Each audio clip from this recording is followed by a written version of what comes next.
Weekend of 1990.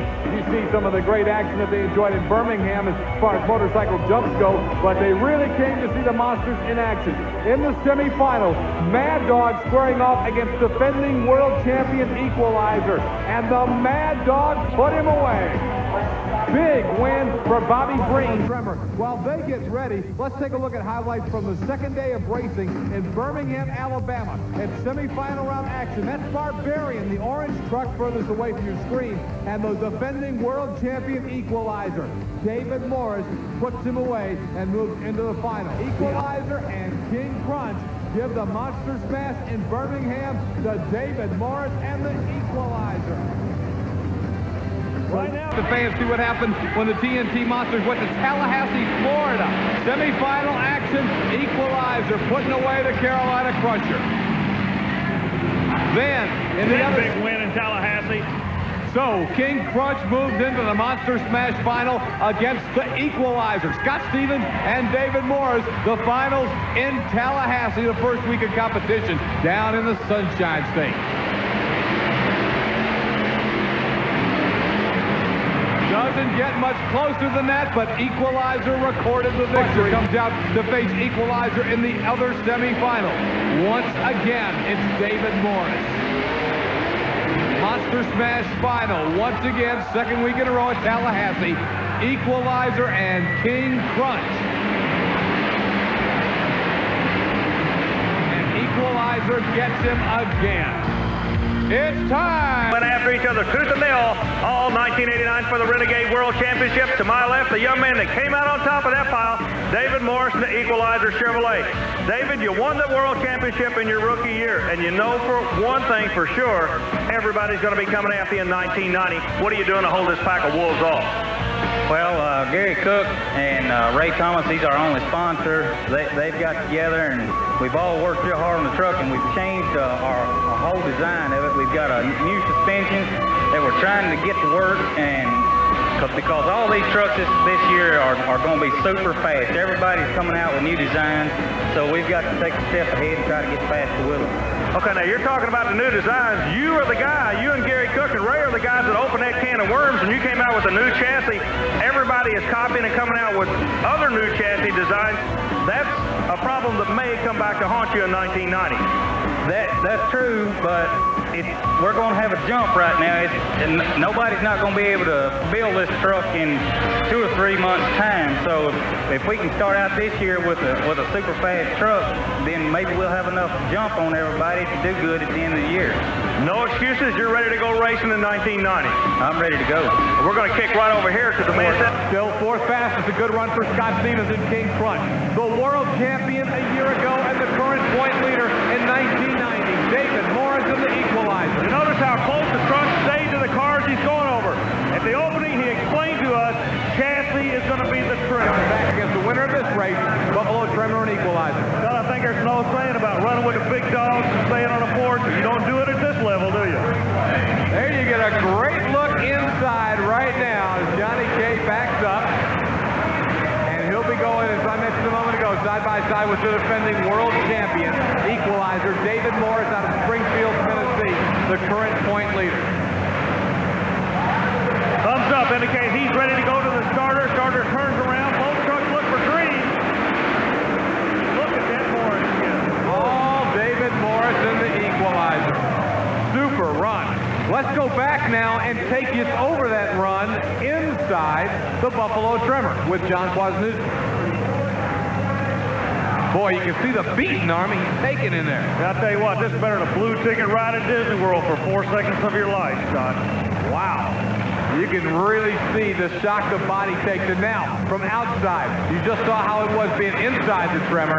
All he was doing on the outside was taking the Equalizer. Look how soft the Equalizer lands. Watch when the front end sets down and the truck doesn't bounce back up. See, it stays close to the ground. That could be the winning combination tonight in minutes. David Morris, the equalizer, getting the victory. Army has just been grabbed by Mike Wine, who is demanding some airtime. Army, what's Wine got to say down there? Well, that's some pretty heavy talking right there, Scott, isn't it? Scott Stevens has been very unhappy about Bigfoot being allowed to run again. Now, you know, you've got to concede his point, however, Army. Everybody else was out running last year. Bigfoot, after losing to USA 1 in 1988 for the World Championship, really just backed off last year, didn't want to race, and frankly, you know, a lot of people just think Bigfoot didn't want to lose, so Bob Chandler and the gang said, we're not going to race, but they went back to the shop, and they have come back with a truck that right now seems to have a huge advantage. But the other side of that coin is this truck right here.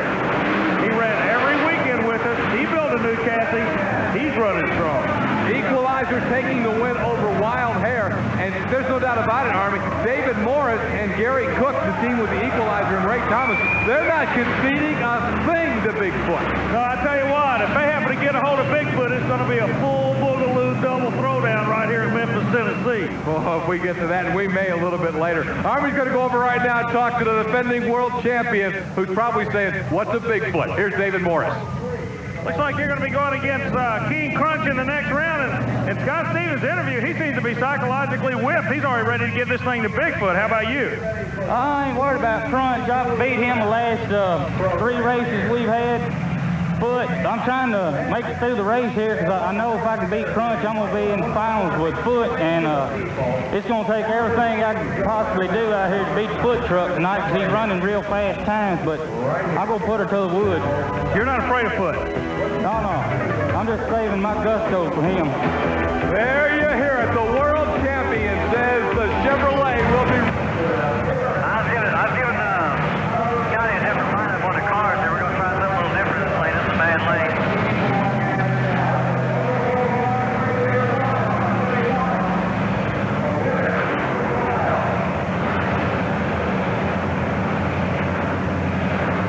Be careful.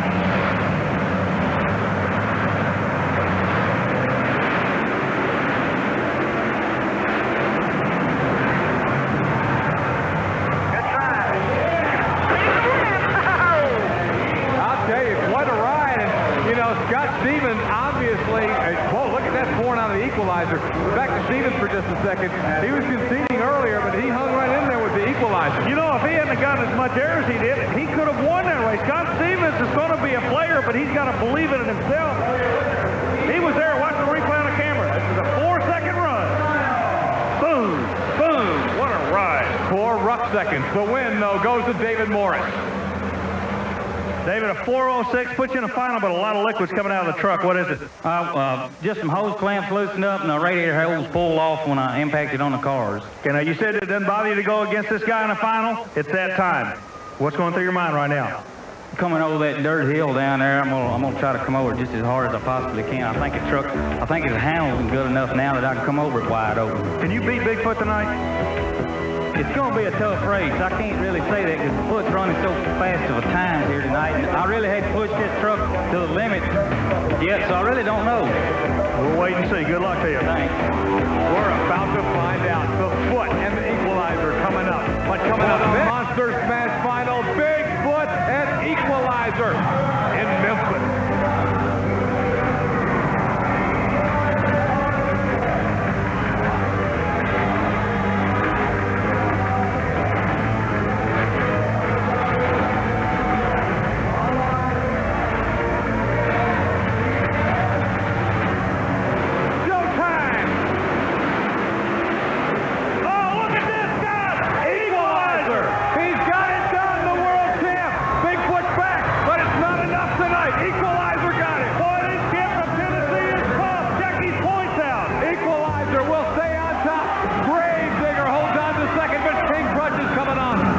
We're going to take a look at the winner from a week ago in the Mid-South Coliseum, qualifying this week on Tough Tracks. That's the Equalizer. So we'll get a real indication of what things are going to do today as he qualifies against Gary Porter's Carolina Crusher. David Morris in the Equalizer to qualify against Porter here.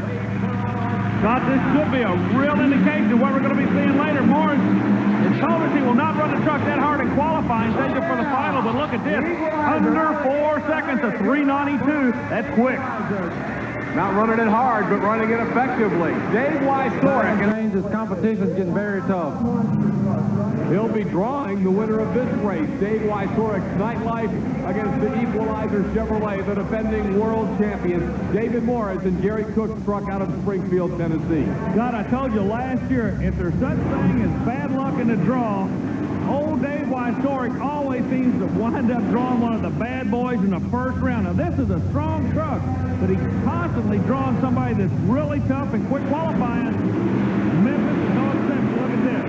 Boy, does the Equalizer look good. Coming off that big win a week ago, right here on Tough Track, David Morris lays down a shot to put away Dave Wysorik in Nightlife. They're coming into your living room on Tough Track.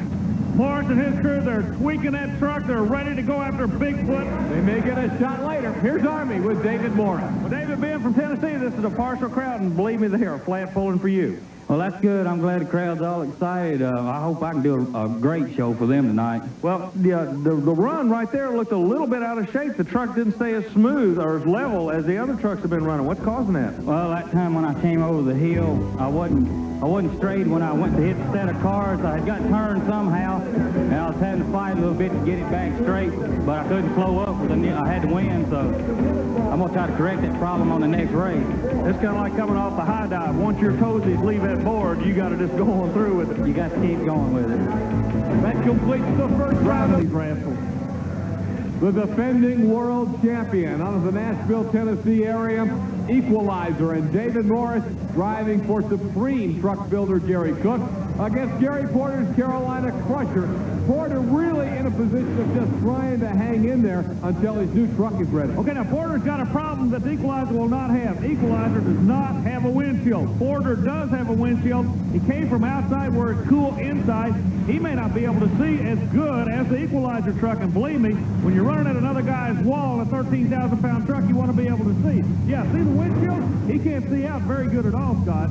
Here we go. It's Gary Porter's Carolina Crusher, David Morris, and the Equalizer. Watch for the green light. That was a good monster truck race. I don't know who won it, but it was a good race. Equalizer is the word we get. David Morris by just about a half a wheel length. So Gary Porter, knowing his truck outdated, is hanging in there, but it's not quite enough to knock off the defending world champion. One more time to win to David Morris and the Equalizer. He'll go to the semifinal. But Army, you've got to be impressed with the Gary Porter Carolina Crusher operation, hanging in there with the Equalizer. When he gets that new truck ready, he'll again be ready to challenge for victory. Well, 1990, it's going to be a war. What it is more like a safety factor, keeping our motors together. Awesome Kong, Steve Kane out of Killeen, Texas, will try to knock off the defending champion of the world. Here's a guy who does have that TNT World Championship trophy, Equalizer, and David Morris out of Springfield, Tennessee. The winner will meet Bigfoot in the Monster Smash final. Can we get a rematch of last week? We're about to find out if Equalizer can put away Awesome Kong. Both trucks waiting patiently on the line. Two good drivers, two good trucks. Who's going to the final? Equalizer.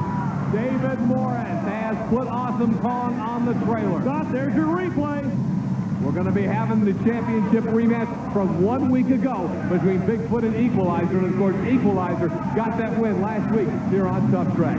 David Morris looking so tough, picking up right where he left off in 1989. Dominating in 90, but Bigfoot is next. All right, Dave, you're going to the finals, baby. This is just nothing but an old-time street fight. You pull the gloves off, you go after each other, no love lost. And I know one thing for sure. He doesn't want you to beat him 2 weeks in a row, and he told me anything he's got to do to beat you, that's what he's going to do. Well, I'm going to make him push his truck to the limit, because I'm going to be, the Equalizer, I'm going to run it just as hard as it'll go. So maybe I can hang in there and take a win. Coming up next, a rematch of last week's Monster Smash. The new Bigfoot seeks revenge against the world champion. This is it, the Monster Smash. Undoubtedly the two quickest monster trucks in the world. Bigfoot takes on Equalizer, trying to even the score.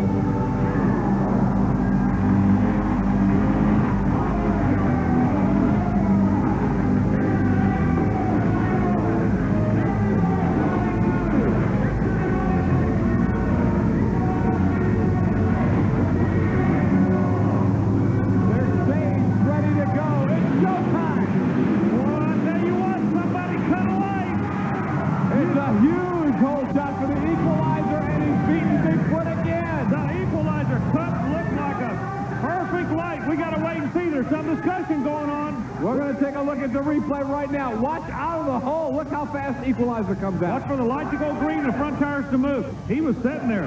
That young man cut a good light, in my opinion. Look at this. Again, green light, and he moves. There's green. Now he moves. Wow. How close can you get?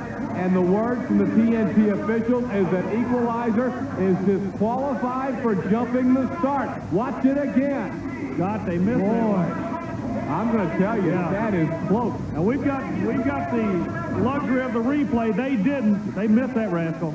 Army's got both drivers. Andy, any win's a good win. Congratulations to you on this one. The General Tire Bigfoot really looked good tonight. Yes, it did. The truck was running real well tonight. You know, like I say, the win was a good win. I think Dave got it off, jumped the light a little bit and was red lighted, but I figured we only might as well push it. They might not catch it, so we went for it anyway. When you're as quick as you are, you know these guys are going to be doing that, right? That's right. You know, everybody's coming up against us now. They're having to push their trucks hard. We've been running pretty hard with the truck. I don't think the truck's up to full capacity yet, but it's running well. Okay, we're going to see you in just a minute. Right now, I need to get David in here. David, congratulations on a job well done. These people were really, really behind you, and really, I think you did the only thing you could do, babe. You just went for his throat. Yeah, I got a little over anxious up there, they said, on the line, and said I left a little bit too quick, but I was ready to go, and I wasn't ready to wait. If he left too quick, we're dealing in hundredths of seconds, but nonetheless, that's the call, and Bigfoot gets the win over Equalizer on a disqualification. Doesn't hurt Equalizer much in the point standing, so he expands his lead over King Punch, Gravedigger. USA won an Outlaw still rounding out the Champion cut that light last week and was eliminated by a foul start, but he was only a quarter of a second behind the awesome Bigfoot of Andy Brass. You guys are kind of the country boys this operation. They come in with a high-tech truck, have everybody worried, but you guys aren't backing down at all. You're still going after them any way you can. Yeah, we got to hang in there and be real tough and competitive all the way through this 1990 season. I think we've got the suspension that we've been looking for. Only we're lacking a little bit of horsepower now. If we can get the correct amount of horsepower with that, the truck will still be real good and controllable. I think it's going to be the answer. Well, ladies and gentlemen, stay tuned, because when this show's over today, one of these two drivers will establish themselves as the truck to beat in 1990. Problems on Dennis Anderson's Gravedigger. Excellent qualifying, but trouble at the end. David Morris coming out in the Equalizer as Morris tries to lay down another sub-4-second shot. In the pit, working on the Gravedigger. The crew chief struggling right now with that motor, and it looks like a lot of oil leaving the engine. Yeah, they definitely hurt it. I know they've lost one cylinder. You can just tell by the way it's pumping. Speaking of pumping, this kid is from Tennessee, in Tennessee. The world champion would love to lay down a sub-4-second run in this qualifying shot. He's capable of doing it. By run, what's going to happen, Scott? Oh, look at this. Beautiful. 3.82 for David Morris and the Equalizer. Fast so far, but our next look is going to be at the new Bigfoot with Andy Brass, 35-degree angle. Next matchup, Dave Wysorik's Nightlife Chevrolet will try to knock off the defending world champion, David Morris in the Equalizer out of Springfield, Tennessee. Wysorik out of Grand Island, Nebraska. God, if there's a black cloud in the sport that hangs over anybody, it hangs over the Nightlife again. He makes a good qualifying run and has to come back and run the second quickest qualifier. His bad luck continues as far as the luck of the draw. And while Wysorik has beaten the likes of Bigfoot in the past, Equalizer has dominated this truck over the past year, and it's another victory for David Morris. That's the final race of the first round. We've got a dandy quarterfinal round set up. As a matter of fact, when we come back to the state of the art, he continues to run and run well, and Porter is back in the semifinals. Here's the wild hair, beautiful paint design. The kids love the look of this truck. Marvin Smith out of Arnold, Missouri, but I'll tell you, he had better have more than a good paint job if he's going to beat this opponent. It's the Equalizer and David Morris. Talking about kids loving the truck, they're going to be able to buy a model of this truck, we understand, in the near future, so all the kids can be able to go TNT monster truck racing with us. But right now, Equalizer, Wild Hair, Chevrolet's a pair, Memphis, Tennessee, green light, there we go. Oh, Equalizer came out like a gun.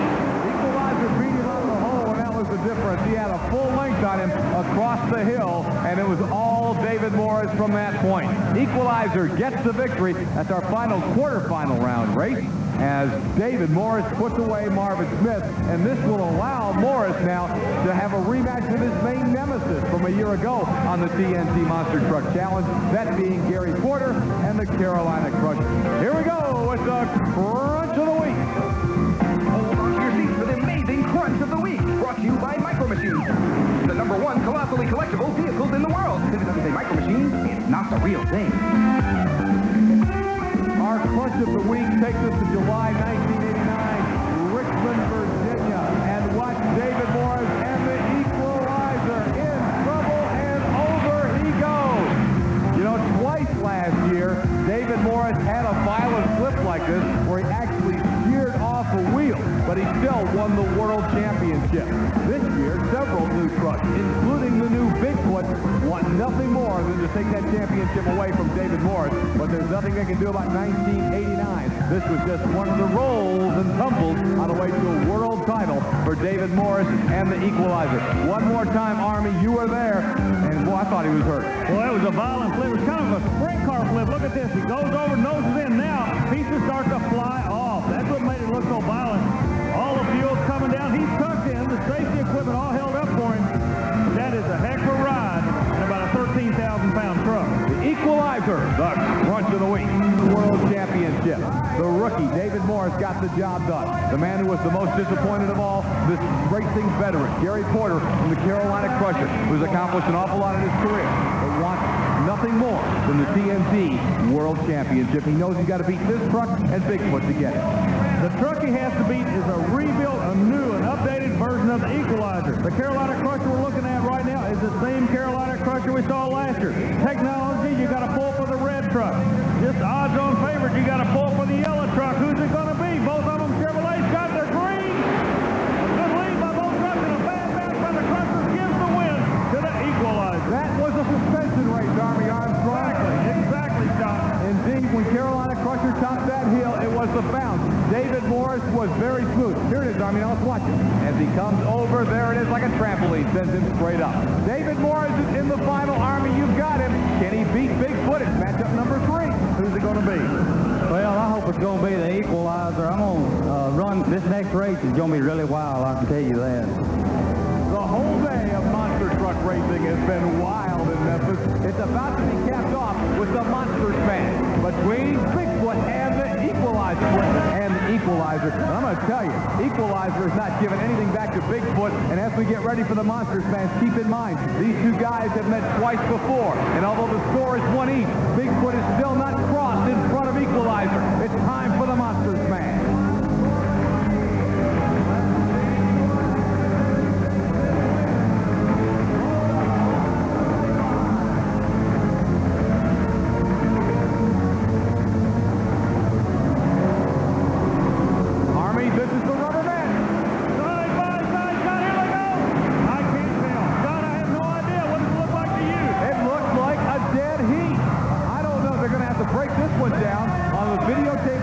Camera that TNT uses to store its events to actually time the truck. Let's see what our camera angles show us, Army. This is an opposite angle on the camera that we just saw, and it's dead. In my opinion, from this side too, Scott, this could be the first ever dead heat in the sport. Maybe we'll get a better look here as we can kind of get a read for how they hit the last car. The finish line is in the middle of the last car. I still can't call it. I don't know. Boy, they are really working the tape. Here's another angle. And as we watch it, Army, you've got both drivers down there with you. Let's see if they've got a feel for it, because nobody knows right now who won this race.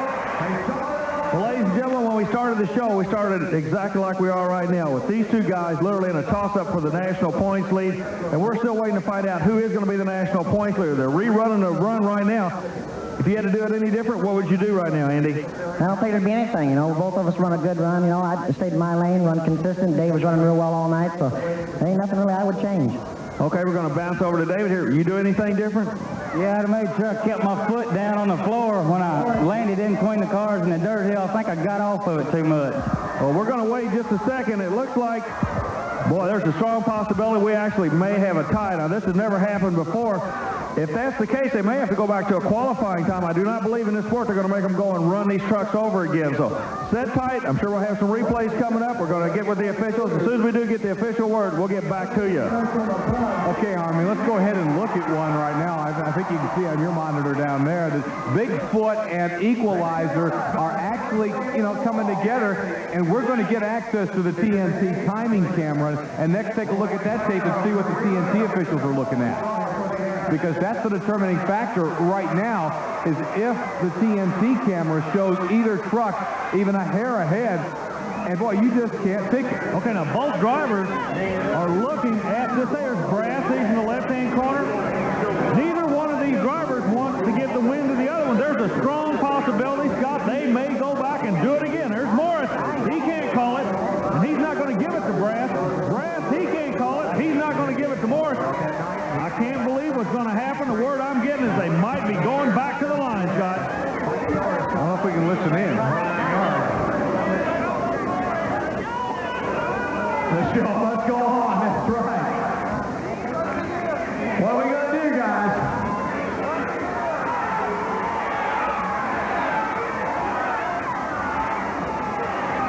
We're going to run it over, ladies and gentlemen. You hear track announcer Butch Krieger letting the folks in Memphis know that they are going to race again. Unheard of in this sport. Now, Scott, this decision was made by the drivers. The drivers got together. You talk about pride. These old boys, old Southern style pride here. That machine got live. Neither one will admit that he's going to give a win to the other one, Scott. Never before. We're going to see some history right now. The drivers in the discussion, from what I was getting out of it, Army, videotape determined it was a pure dead heat the first time. Like I say, ladies and gentlemen that are sitting and watching this telecast, you are seeing history in monster truck racing right now. Neither one's going to give anything to the other one. I'm going to kick back on the end of the track, find me a safe place to watch this. This will literally be a war. Bigfoot and Equalizer, and again, I want to repeat, Bigfoot has still not beaten Equalizer across the finish line. This will be the fourth time they've matched up, and as dominant as everybody's been talking about Bigfoot, he still has not beaten Equalizer across the line. The only win he's got was the DQ when they claimed that Equalizer jumped the start light last week, and Army, you and I don't believe that was the right call anyway. They missed the call. Like I say, though, we had the advantage of looking at another camera. The track crew did not. Speaking of track crew, everybody in the building is on their feet. It's going to be history in Memphis. Take it, Scott. Ready to go. Bigfoot on the right of your screen. Equalizer on the left. Watch the red light in the middle. When it goes green, it's showtime. The Monster Smash takes two. Chevrolet going against Ford. Look for the green light.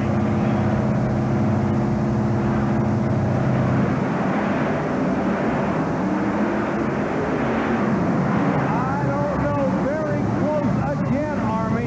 Bigfoot and Equalizer have once again gone neck and neck, start to finish. We'll watch the replay, and maybe we can listen to track announcer Butch Krieger, because we're not getting an indication as to who actually won this race.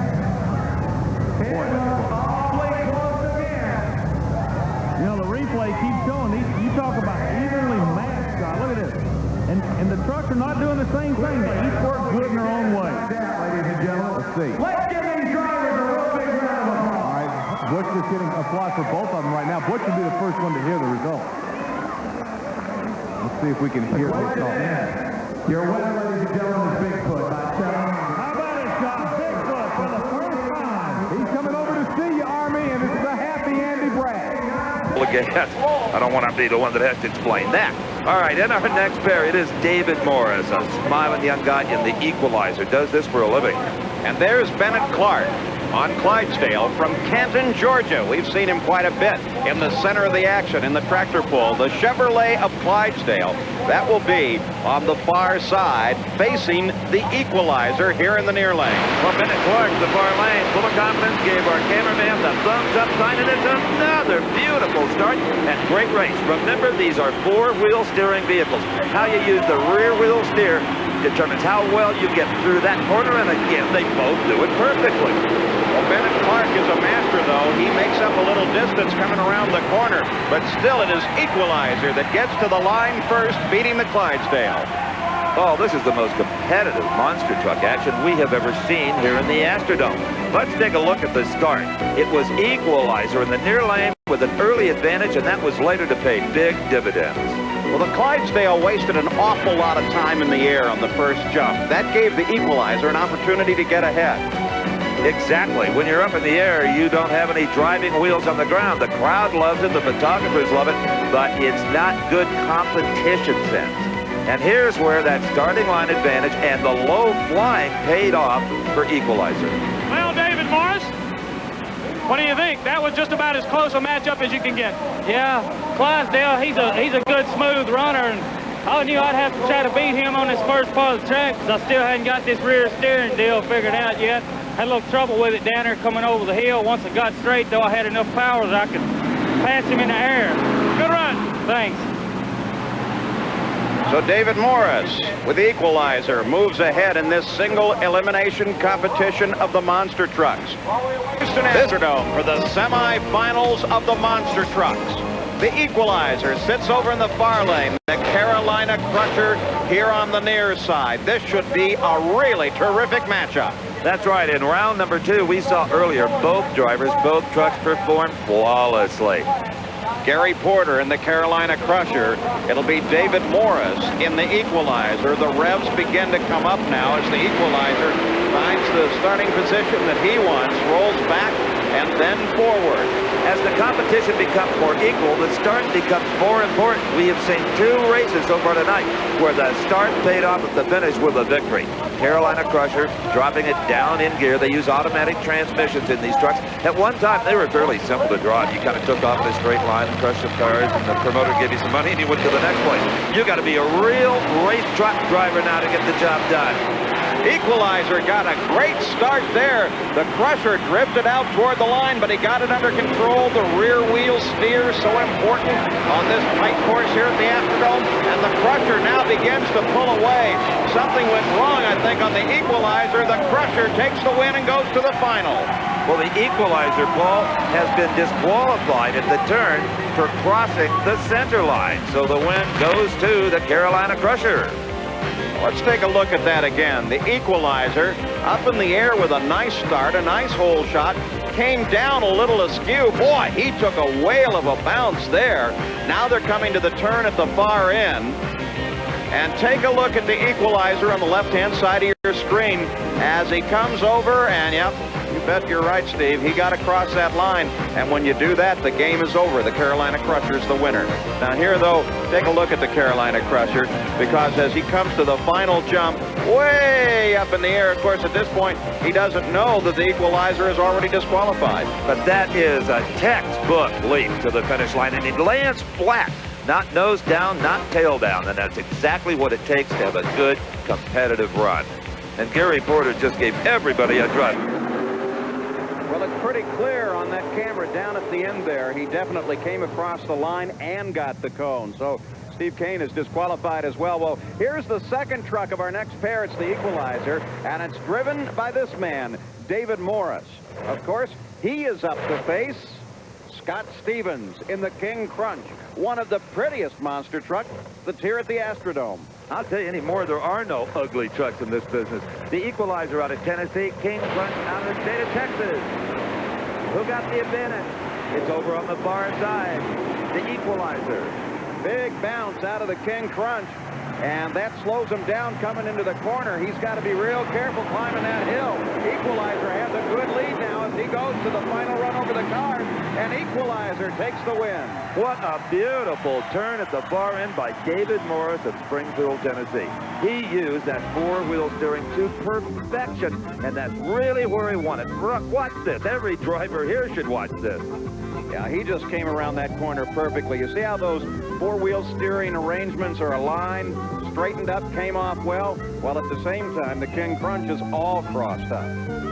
Yeah, that was just a beautiful drive. Certainly David Morris earned his way into the semifinals with this high-flying Equalizer.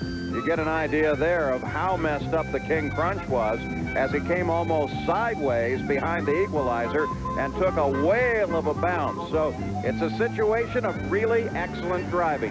Pat is with David Morris. Well, Dave Morris, you look good on that pass. Yeah, that felt like it's been my best one here since I've been in Houston. I just hope I can make a few more just like it. You still feel comfortable down there in the turn? You look like you got around pretty quick that time, coming back this way. Yeah, it's getting better. Being this is just my first turning course, everything's a little spooky, so I'm just taking it a little bit at a time, hoping to get better each time. We advance to the next round. Good luck. Thanks. Well, his driving ability is incredible considering this is his first turning course to get in and out of the thing. Oh, Look at boy, that. I'll tell you. Pulled up like a suitcase. You know, and that was a nice comment, too. It showed professionalism because a pro will always do that. You never know if there's some slight chance of an opportunity. Andy Brass, by backing up and running a legal run, well, it paid off for him. It brought him here to a victory in the semifinal round. We're ready with the next pair of the semifinals. There is Equalizer, David Morris on board. And, of course, he'll be facing this machine. That is the Buffalo Trimmer, and it's driven by John Kwasniewski. John Kwasniewski did a fantastic job to get to the semifinals here with a truck that we had not seen before at the Astrodome or anywhere else, and it is a beautiful piece of equipment. Equalizer far side, Trimmer over here on the near side. Both trucks are ready. Revs come up, there they go. Equalizer got a little quicker jump, and it's paid off on the first straightaway as Equalizer gets to the corner first. Here he comes. Here comes Trimmer around, cutting the corner a little bit quicker, but it's still Equalizer. Equalizer running the second set of cars. Equalizer comes across there. I think something's wrong on Trimmer as Equalizer takes the win. And, Paul, the disqualification flag is up one more time, but it really doesn't have any bearing on the outcome of the race because it was Buffalo Trimmer in the near lane who was disqualified.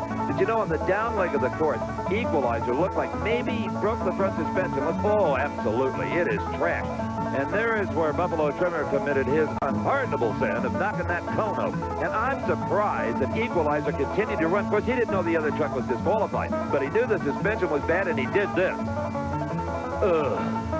That is bone-jarring to truck and driver. And me, for that matter. That hurt just watching it. Got my teeth hurting there. I'll tell you, there appears to be some serious damage there to the Equalizer. They're going to have their work cut out for them if they're going to be ready for the final round. Let's go down. Pat is with Dave Morris. Well, David, it looks like you've broken a rear wheel off now. That's going to be tough to get back in here. We won't be back tonight. Unfortunately, we broke a spindle on the left rear tire, and there's no way we can come back. What a tough break. You were going to the finals with Bigfoot tonight, and now to have this happen, I know it's awfully disheartening to you. Yeah, it's really bad because each and every run tonight here, I've been getting better on my turn down there, and I was really getting ready to put Bigfoot away in the finals. Tough to see it. We're glad you're here. Thanks.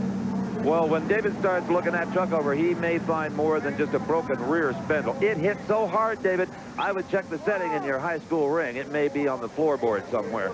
Yeah, he's got a lot of looking. Now, that sets up an interesting situation. Who will run against Bigfoot?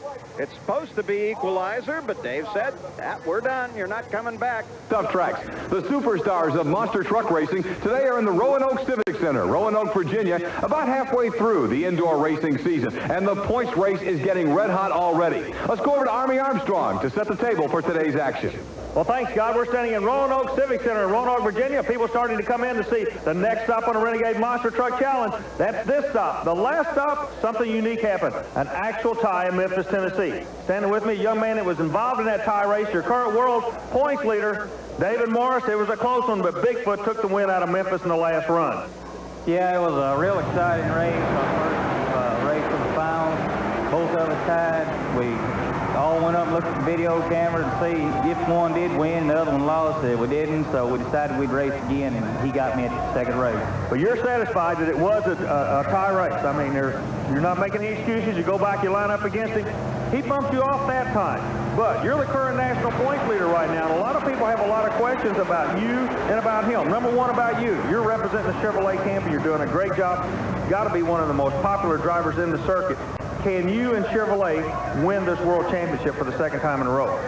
Yes, I feel confident with that we can pull another one off. Okay, let's talk about the other side of the coin, that being Bob Chandler's Bigfoot operations, high-tech, big buck operation. Everybody's building new trucks. Can the technology catch up with Bigfoot? Can you guys catch him is a big question everybody's asking right now. Well, right now the big question is, can he catch us based on the amount of points we had started in this season, the amount of points he has? Well, sounds like David Morris is not short on confidence. We're going to be keeping an eye on him. Let's check with Chris Chapman and find out what else we're going to be seeing today. They're taking on Thunder Chicken. Ought to be an outstanding first round. David Morris, brand new blue driving suit. So used to seeing him in that white one, the blue driving suit and the red colors, ready to go in the Equalizer. Equalizer will be taking on the Mad Dog Chevrolet and Bobby Breen out of Jefferson City, Missouri. Well, as the vehicles come in the building, I want you to notice there's a lot of moisture on them. It's really raining outside. They have to pit outside. This will affect the trucks. They're all running supercharged alcohol-burning engines, and the moisture can really play tricks on you when you go to really call on the horsepower. Let's see if both these drivers have got it figured out. We're looking for a green light. Chevrolet's a pair, Tennessee against Missouri. Boy, the rain's not bothering them a bit. Both of those trucks lay down a good job, Scott. The Equalizer and David Morris getting a victory. Opening round competition at Roanoke, Virginia. One more time on the replay. Equalizer had him out of the hole and held the advantage. Carolina Crusher, Gary Porter, the runner from Dynamite Racing. You bet your bottom dollar, Chris. Here we go with the David Morris driven Equalizer, the Gary Porter powered Carolina Crusher, the key rivalry from 1989 being renewed in 1990. Both of these guys have been here before. Watch for that green light. It'll be showtime when it hits. The Suspension's going to win it, Scott. Both sides roll over the first hill. Oh, look at the air. Equalizer gets the win. The right lane is going to give us problems before the night's over, Scott. It's spooky over there. David Morris and the Equalizer getting the victory one more time. Right at you. Morris gets the win. Look at the kick he got off the car. Wow. Morris a winner. Well, in the first round of elimination, David Morris told us he had an injured truck. David, I noticed you're not even shutting it off. You're letting the builder drive it out. What's the problem? We're getting a little engine heat now. I didn't want to get it over here and cut it off because it just makes it hard to start once you get heat in those race motors like that. So I need to get it on out. Okay, in our interview in the previous round when you won, you said you were wounded. You're just going to try to nurse it through tonight. David, that was not a nurse and run. You were laying down a shot there. Yeah, we got digging around out there in a semi-hauler, and we found the fitting that we needed to fix our hose back on our spring cylinder with, and we got that fixed, so we're back strong. And look more with the superstars of monster truck racing on the TNT Monster Truck Challenge. The Buffalo trimmer John Kwasniewski is biting off a man-sized chunk here in the semifinals. He meets the defending world champion, David Morris, and the Equalizer. You know, the kid out of New York, he's not worried about that world champion at all. He's going to drive his own race. As a matter of fact, both of these drivers are just that. They're heads-up drivers. They don't worry about the left or the right. They drive their race, their lane. The best truck will win this one. The best truck is the Equalizer. Boy, that darn right lane again, Scott. Give the win to David Morris. The world champ continues to run strong. Scott, what's causing the truck to have all the problem at the end of that right lane? Can you tell? I don't know, but boy, it sure is nailing him. Here, let's get another look at it. It's going every one of them the same way. Watch this. Well, let's see if He'll hook right now. Right turn, Clyde. There you go. Army's going to try and see if David Morris can give us a little insight into that lane. Well, the night that started out where this young man was crying the blues, just trying to nurse your way through the next round, son. You're not going to the next round. You're going to the last round. Yeah, I hope I go all the way to the last round and win. I think I'm either going to be racing Awesome Kong or a Grave Digger. Both of those two trucks are real tough competitors, but I'm going to try to be tougher. There he is. Well, the situation is he's going to take all that 5 minutes. I don't look for him to come in until less than a minute. The reason he will not come in is that he's trying to get air in the tire. He just told Chris outside he's going to have to put more air pressure in it. That's where we are right now. It's time for the Monster Smash.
much. David put on a great race and has had a great weekend.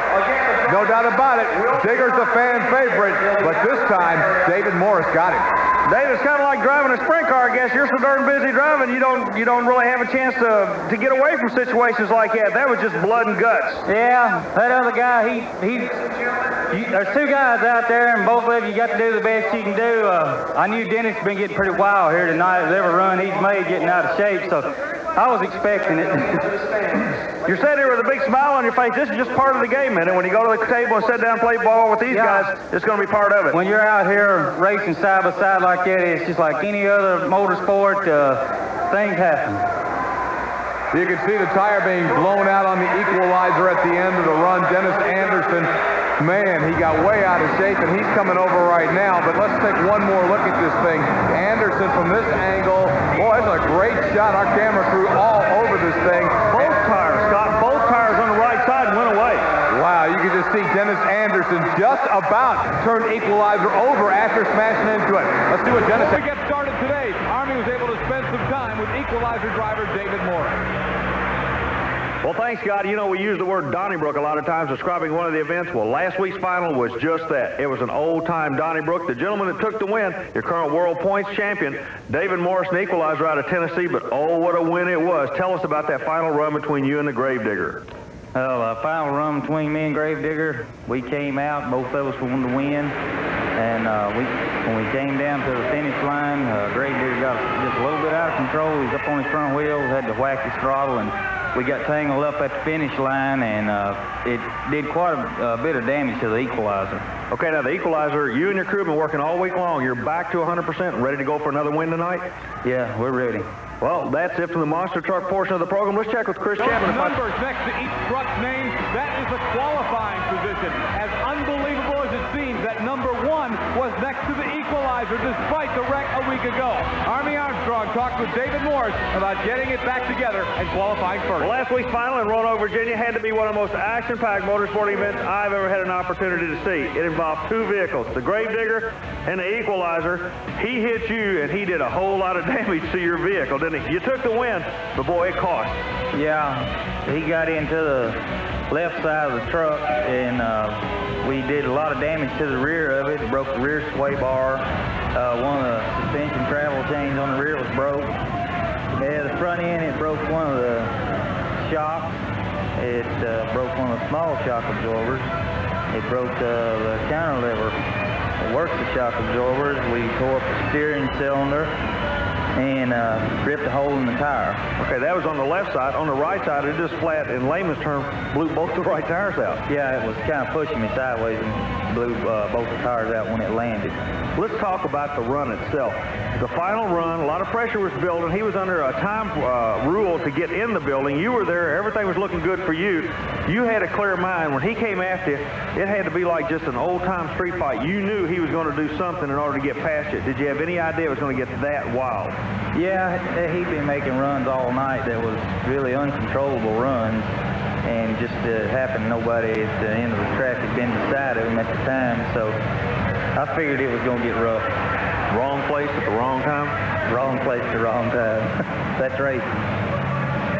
That's racing, and we're about to find out if it's going to hold together. The equalizer back in action, running against Buffalo Tremor. Got the weak link's going to be the front suspension, and it goes away. It went away on it. The entire front end of the truck has collapsed. So obviously, maybe not enough bolts and not enough screws. They did not get it put back together. Watch it again, Army. Scott, the truck took a good bounce, but when he tagged the brakes on the final landing right here, that's when the front end went away on him. So David Morris has collapsed the equalizer. Army's with it. David, do you have any idea what happened on that run? I'm not sure. Gary says I've been landing with the brakes on, but I don't think I have. We got a brake caliper dragging on the back, so we'll just have to get out and see what's happening with it. Now, this is the same suspension problem, or not the same problem, but you had problems with the suspension last week. Could this be a result of just how tough it is on these suspensions? No, I think what the problem is, the A-frame underneath is built is out of just a little bit too light of material, and it folded it up just then. You okay? Yeah, I'm fine. Army, there may be something to that last comment. I want to talk to you some more as David goes back over and discusses this situation. I got to ask you, Army, though. David mentioned the fact that the light material may have had something to do with it. Everybody talked about running lighter. What do you think? You know, I just talked to a different David Morris than I've ever talked to before. There's something not right with this team right now. I don't know what it is. Speaking of the light material, you know, you got to build them light, the truck will go faster. That's what it's all about. Now, Gary Cook is trying to get the truck squared away. He's been around this game a long time. I don't think he's going to build it intentionally too light where it's not safe. But you watch this camera angle, you'll see the whole front end completely collapse. Better he than me in that truck. Army's going to get over right now and talk to Gary Cook about that truck. Oh, we've had an opportunity to talk to the driver also. We just talked to Ray a minute ago. He said you guys are going to try to get this thing back together for next week. Yeah, we'll be together for next week. Do you have any idea what caused it to let go like that? You're the guy that designed this, and everybody's looking at it, but it just seemed like the front end collapsed on it. What caused that? Probably some damage left over from last night that we didn't catch today when him and Gravedigger tied up. You doing okay? You look like you're about to have a heart attack out here. You're working awful hard. Well, it's just a lot of disappointment 2 nights in a row. 2 weeks ago on Tough Track, Gravedigger drove the world champion Equalizer into the dirt. Last week, a disgusted David Morris drove Equalizer to the scrap heap. This week, who will drive the Equalizer? The Equalizer 1 week ago, this was the run that disgusted David Morris. He just collapsed right there. The front suspension completely disintegrated on David Morris in the Equalizer. And now Army Armstrong has learned that Morris has left Roanoke. Army with truck owner Gary Cook. We understand there's been a major change in the driver's department. Gary Cook, explain what's going on with the Equalizer team. Well, the driver, I reckon, was unhappy because we broke 2 nights in a row. I don't know, he went home. So Mike Wine broke his truck, so he's going to disqualify the truck today. The truck's damaged too bad to race anyhow, but we're just trying to get it, stay in the point race and try to get it down the track, but it's many parts broke, it's going to be rough. I don't want to touch on something real touchy here on you, but a lot of people around the country have been following you and David Morris. You're a good team together. Are you telling me this team may have broken up today in Roanoke? I don't know. He didn't say a word before he left. You talk about your headline news to start an edition of Tough Track. The world champion driver has left the world championship team, at least for today. There is no David Morris around the Equalizer camp. Outlaw can't go, as you heard Gary Cook say, so he has recruited Mike Wine to drive the Equalizer. Army Armstrong is standing by right now with Mike Wine. Mike Wine normally drives the Jersey Outlaw. That truck is down. It's not going to be in competition, but Mike Wine still has a ride. And oh, what a ride you have. We understand you're going into the Equalizer. Yeah, I've been dying to get into a truck with a different kind of suspension just to see when I build my truck what it's going to be like. But I never expected to get into it this way, Army. This is kind of like a kid walking into a candy shop. This is a tremendous opportunity for you. Yeah, it's just going to help us out a whole lot. Well, it's also going to help Gary Cook. Let me clarify that. You got to at least go in. My motor blew up. I couldn't even get 1 point. I'm going to be able to help the man go back and at least contain 1 point or 2 points tonight by qualifying and coming back first round. It's going to help the man out. Also, it's going to help me out to learn with a new truck how to come back to the end of this year. So that's Mike Wine's logic for going ahead and running for Gary Cook in the Equalizer today. Otherwise, you say, why does he want to help the Equalizer? There you understand it. Hey, he gets a few points for the Equalizer, but he learns a whole bunch. Yeah, he gets a few points, he gets a whole lot of pointers on how to build a new monster truck, a truck that is a proven worker. Speaking of workers in the USA 1 camp, the Equalizer is another story. They also had to work feverishly to get it ready. Their driver quit, at least for today. Mike Wine's now driving the Equalizer. Earlier, Chris Chapman asked Mike about his new ride. Very exciting. He's put on. Right here with Mike Wine, his first ride in the Equalizer. What did it feel like? It was totally different. We have a leaf spring suspension underneath our truck. He has a coil spring suspension. But ours, you sit in it and the truck sits straight. It doesn't move until you land or bounce. This one here, you just turn the wheel, or even going over cars, it just floats back and forth. It's a weird feeling to get used to. So you're going to come out a little bit harder next round? Yeah, next round. I'm used to it now. It's time to run it. Yeah, but we don't know how hard he can go, Army. We found out that there's no front drive shaft for the Equalizer. What they say when the green light drops. I'm going to tell you, despite the fact that he did not have a front drive shaft, the Equalizer won it anyway. What you're looking at are two racers. When they go to that starting line, the light goes green, they are racers. They don't care about anything but winning. And this is amazing, the fact that he takes the win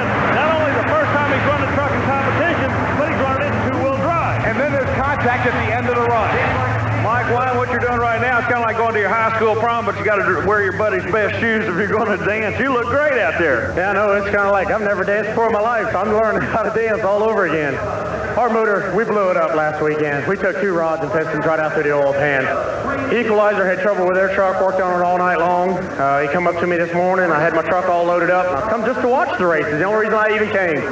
And he wanted to know if I'd be able to run it for him. And we're only running 2-wheel drive, and I've never been in a truck in my life. It really feels weird, you know, at first, but I'm not going to let USA 1 or anybody intimidate me. I don't care what I drive. I run it hard, and I run it the best I can. Another of the walking final round. However, there is still a guy alive who is looking awful good, and there he is. Gary Porter in the Carolina Crusher. Now, he's used to having to go to war with the Equalizer, but normally David Morris is the driver. Now it's Mike Wine. Morris, as we documented earlier, has walked away from Gary Cook in the Equalizer, and I think Porter's got a definite advantage. No matter who wins this round of eliminations, the Equalizer is going to be the big winner because he's picking up points, and he's running him hard. Now, Gary Porter had to go real hard right there just to stay ahead of Wine, and that was only the second time Mike Wine has driven the truck. They both lead side by side. It's a good run, Scott. But look at the air. Gary Porter is doing something different. I can't figure it out. Let's hear from Equalizer's Gary Cook. Gary, you had the hot hand for about a year and a half here. We kind of looked like it wasn't going to work out for you today. Then this new driver comes into the picture. You're walking around here like a Cheshire cat. You got a grin from ear to ear. Hey, just to get the thing back running after what we went through the last 2 nights, that's as good as winning a race. Because we won our own race just in getting the vehicle back out here. He's running without a front shaft, so he can't run flat out. The truck's not in any condition to. We're just tickled to death to have the truck back out running. How about Mike? He's doing a real good job for you. He's listening to you and just... But he's doing, you know, you couldn't ask for any better. He keeps going round after round after round, and he's got to be helping for this World Championship points deal. Yes, this is the reason we worked so hard this morning to get the truck back out. We'd like to have another championship. Let's look at the replay one more time, and what crusher left of the screen. Look at how high he goes. Chris Chapman has found Gary Porter in the pit. Let's see what Porter's got to say. Gary Porter.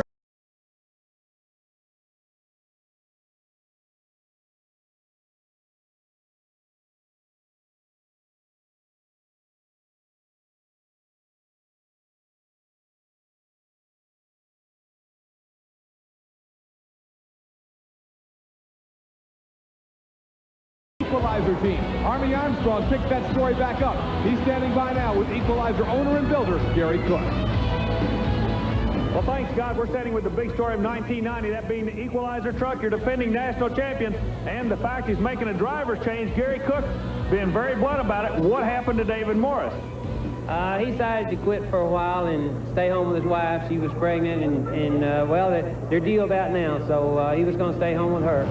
Okay, now you drove the truck after he left it. He left it on a Sunday morning. You just went to a race. You had to take over the driving chores. You've done a good job driving a truck. You're not interested in driving a truck is the word that I get. You've hired another young guy to do the driving. Tell me about your new driver. Greg Holbrook has come from a quad racing background, and he's new and inexperienced, but I believe he can run with the best with just a little experience. You do think that this kid's going to be a player for you, can drive this truck, could possibly defend this national champion for you? Yes, I think so. I drove the truck myself, and I did pretty good with no more experience than I've had, so I feel like with his younger reflexes, he can do even better than I can in the truck. Well, so like we're saying, 1990, the big story could be an extremely tight points race between a defending world champion Equalizer, but Bigfoot is closing the door on him. Let's check with Chris Chapman and find out more about this story. And it looks like it's going to be nothing but good from here on. Right off the bat, the rookie Greg Holbrook's first run in the Equalizer will be against his main nemesis from 1989, Gary Porter's Carolina Crusher. But first, Army Armstrong spent some time earlier today with both Holbrook and the boss of the Equalizer team, Gary Cook.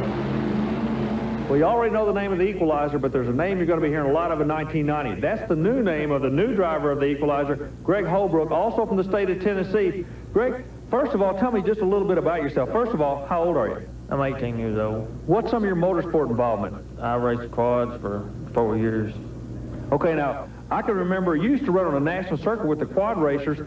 Those things only weigh about 150 pounds. You're jumping up to something that weighs 12 and 13,000 pounds. What does it feel like to you? It feels a lot the same. They react the same to if you like hitting the cars. It's just like hitting a jump in four-wheeler racing. A month ago, did you have any idea you'd be driving a monster truck? No, he just called me and it just shocked me. I couldn't believe it. Well, you got one of the best seats in the house. We're going to be watching it through the rest of the year, through 1990. Good luck to you, young man. The man that made the decision to go to Greg to drive his truck is your defending world champion.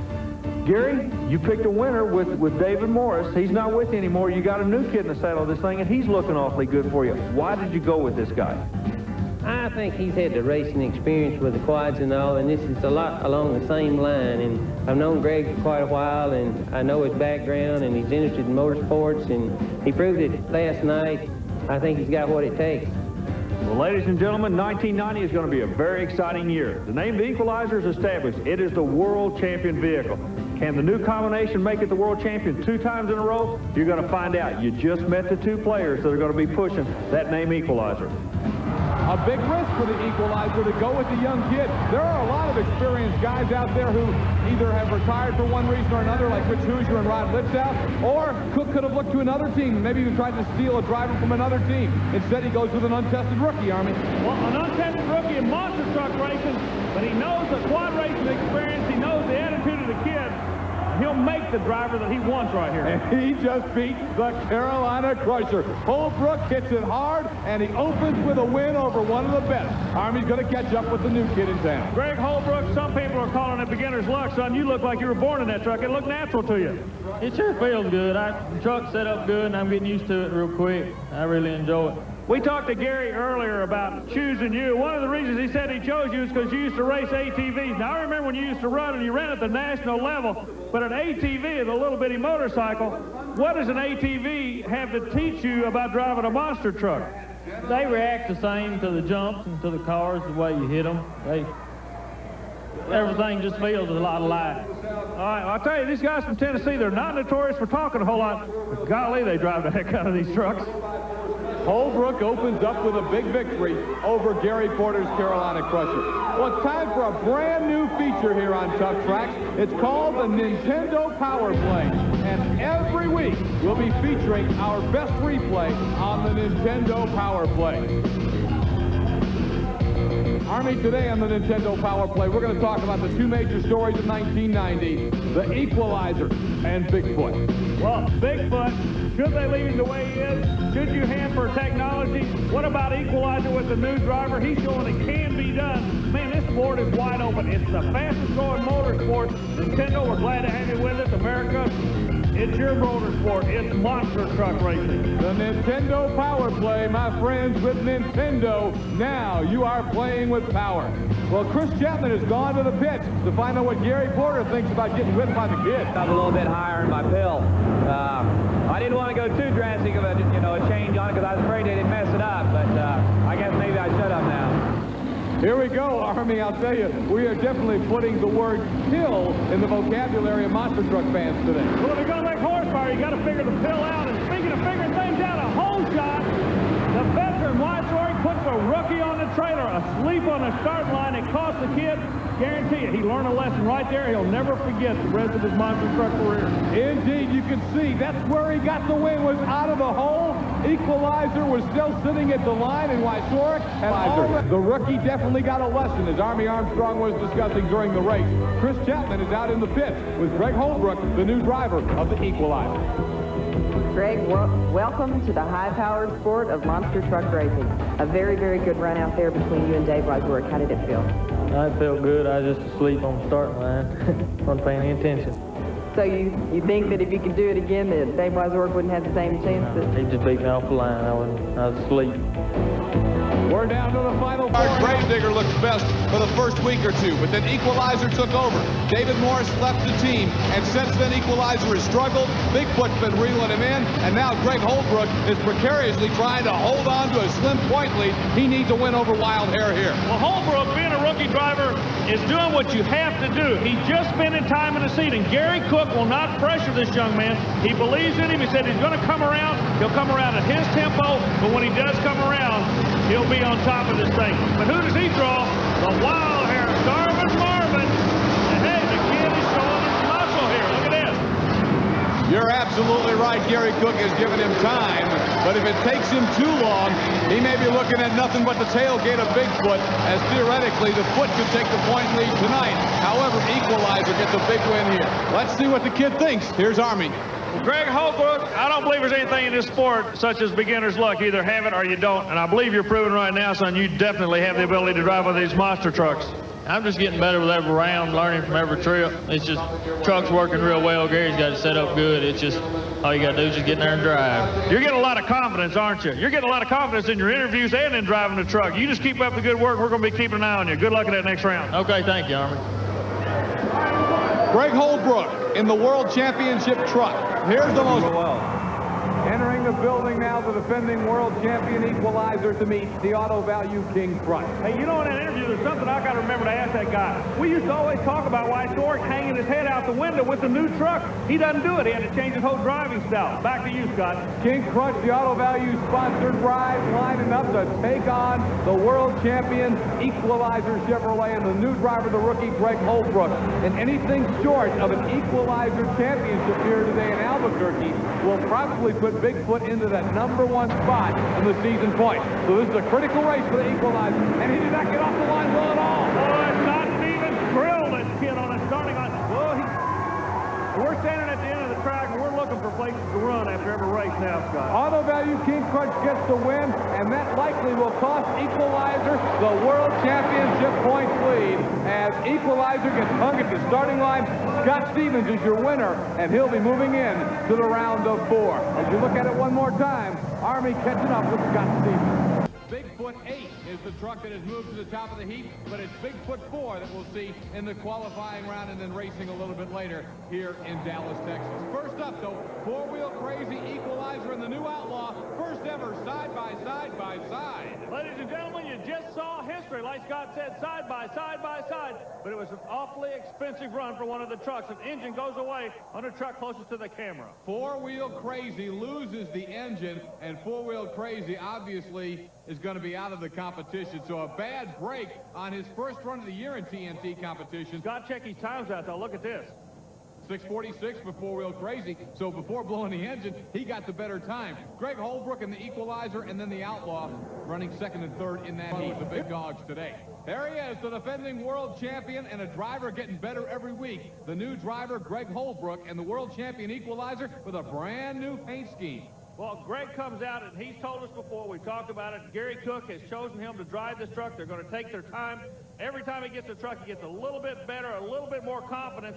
And they think before they leave Dallas, they can put a win under their belt. We're going to find out right now. He draws the middle lane for this qualifying shot. I think it's going to be an advantage to the rookie driver, give him a little bit more room on each side to really hammer down. Now, you'll remember he ran earlier with four-wheel crazy and Outlaw.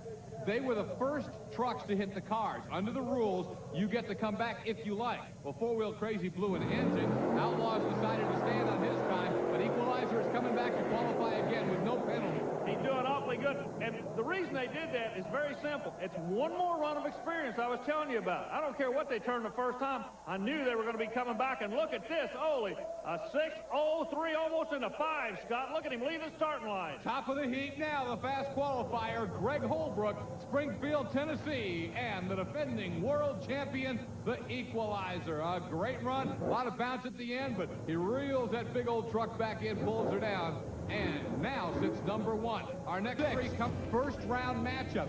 Most of the trucks will advance out of the first round, but it determines how you're going to move into the second and then hopefully into the semifinal round of competition. Well, Scott, one thing that's interesting here, and this is where qualifying comes into play. We've talked about it with their 2 races. You get lane choice. When you got 3 choices you can make, lane choice is really important. And the kid goes to the middle of the track, the Equalizer. But look at this. Nightlight, Dave Wysork nails it to the wall on the starting line, trying to pull back. No, Wysork puts the kid away in the Equalizer. So, Dave Wysork assures himself of a great seeding for the quarterfinal round. We know the Equalizer will be back as well, but Nightlife gets the win. Truck's looking very hot at the end of the track. Now, the pit area is some 600 yards away. That's a long way for these guys to get back and forth. It's a win to Nightlife, and Dave Wysork is standing by right now with Army Armstrong. Dave Wysork, everybody. I mean, in this quarterfinal round, we have 3 major league heavyweights. It'll be the Equalizer, the defending world champion. He'll be in the middle. middle.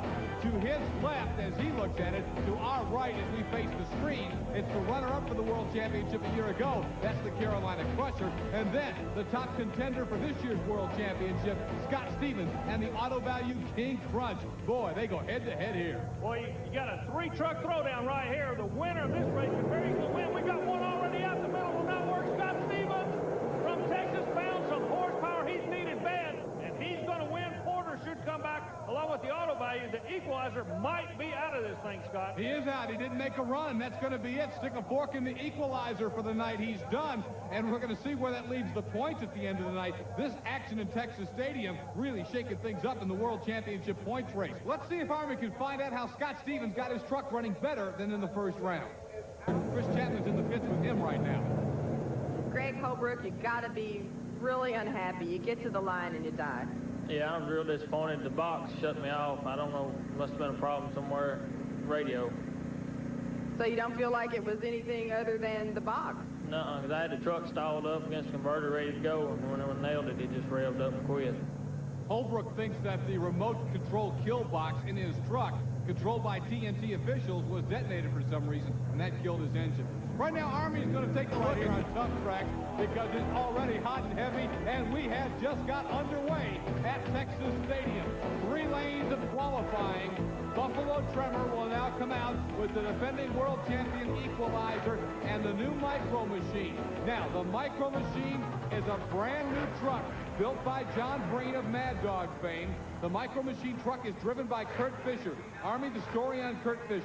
Well, he's an ex-mud racer, world champion in mud racing. John Breen brought him over to drive this truck, and it's going to be a goer. Only the second week out, that truck is running and impressing a lot of people. Meanwhile, in the middle lane, the kid that took over the World Championship truck, the Equalizer, he's got a brand new paint job on that truck, so he looks new. The only thing consistent this round is the Buffalo Tremor of Johnny K.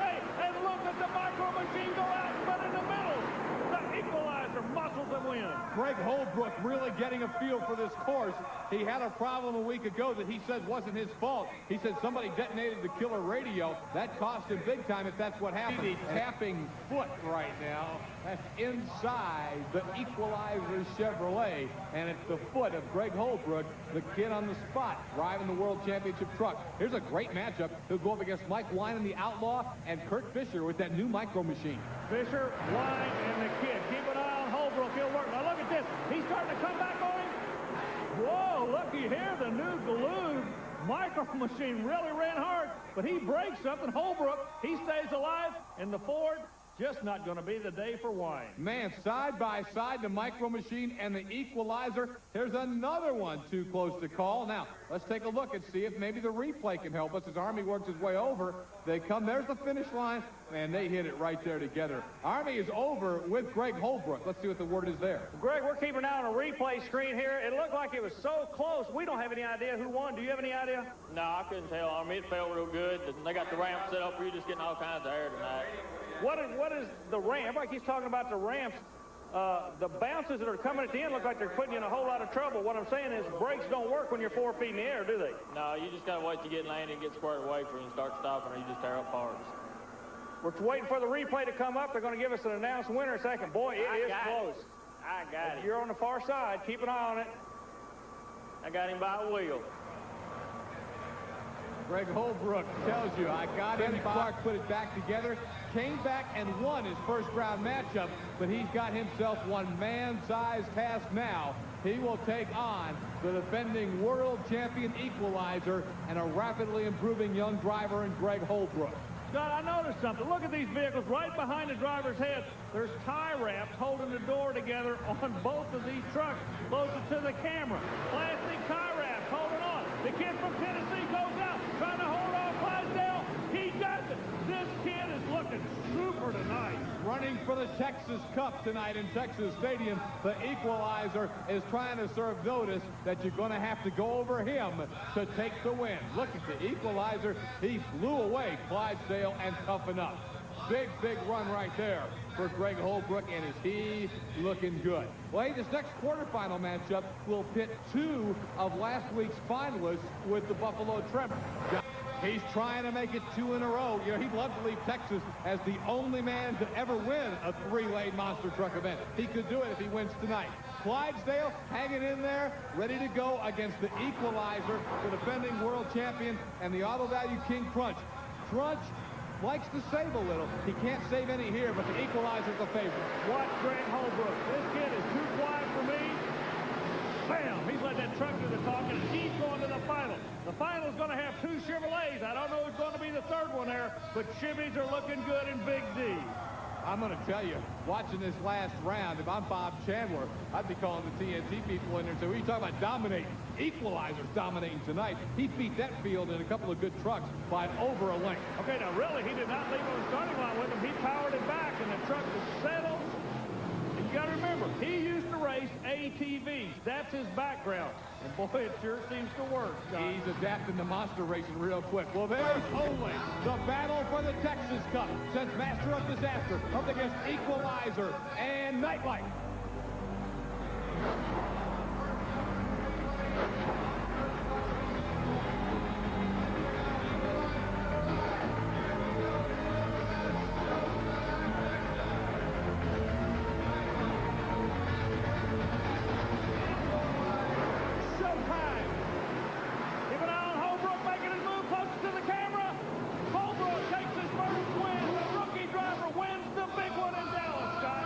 Texas Cup will go to Tennessee as Greg Holbrook powers the defending world champion Equalizer to an impressive victory over the Master of Disaster and the Nightlife Chevrolet in the Monster Smash Final. Once again, he did not lead first, but he just powered it right on through. Gary Cook has got a winning combination once again, Scott. Army Armstrong working his way over to the winning driver, Greg Holbrook, and the man who built the Equalizer, Gary Cook. Greg Holbrook, what a Cinderella story. Go ahead and take your trophy. That's fantastic. Gary, congratulations to you. It looks like you've again picked you a super driver for this truck. I had a lot of faith in him. I thought he could do it. You know, you got to be the quietest young man in this sport, but you really carry a big stick. I'm awfully proud you're here with us. Congratulations on winning this first ever Texas event. Hang in there, son. You're going to be a star. Thank you, Army. I just needed a little experience under me, and I knew I could do it. Tell you what, you guys are definitely hot and heavy in this thing. We'll be watching the rest of the year. Congratulations again. Thank you, Army. Now, there's a scary thought for the rest of the monster truck racing world. Greg Holbrook needs more experience. Here's the replay, Army. Well, every run he gets better and better. And look at the other 2 trucks. They're running him hard. Both of those drivers have nothing to be ashamed of. This kid is just dialed in with Gary Cook. The hot hand again could be the Equalizer. A full-length victory over Nightlife, Master of Disaster, really comes out of the 2 weeks in Texas with the best overall finish. He had a first and a third. And Equalizer is back on top. Here's the Restore Automotive Products point standings. Equalizer and Greg Holbrook leading Bigfoot by 4. The Auto Value King Crunch loses a little ground, but he's still very much up there. Carolina Crusher holds 4th. Awesome Con now 5th. USA 1 6th. Gravedigger has slipped back to 7th. Then Buffalo Tremor and Nightlife are tied for the 8th spot. And Mike Wine's brand new Outlaw holding into the top 10. He is now number 10, and he has said his goal is to finish in the top 5 for 1990. There you see the presentation of the trophy. The Texas Cup champion is Greg Holbrook, and his truck owner, Gary Cook. The Equalizer wins it at Texas Stadium. It's been a wild 2 weeks of action and history made on the TNT Monster Truck Challenge.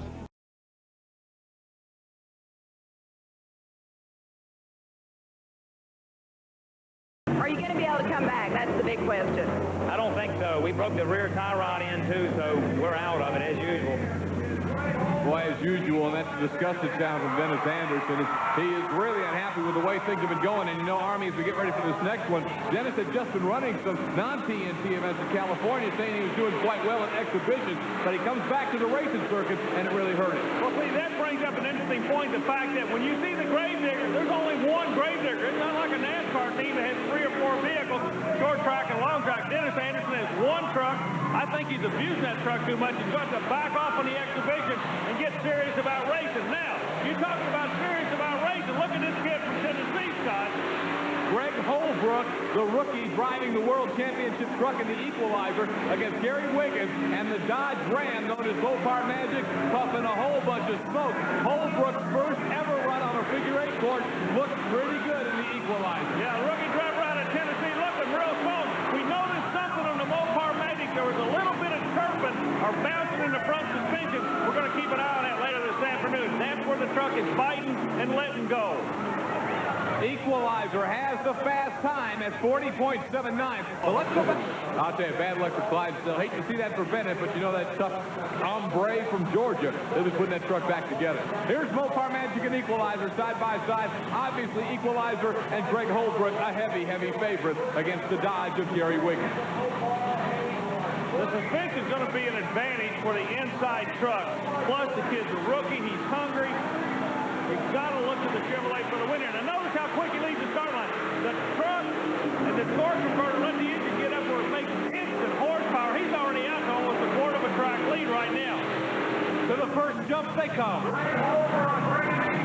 You're looking right down the cockpit of the Chevrolet. Now we go off to the side. He kind of smooths over it. He doesn't really attack it. Now he'll start legging that big motor for the final half, Scott.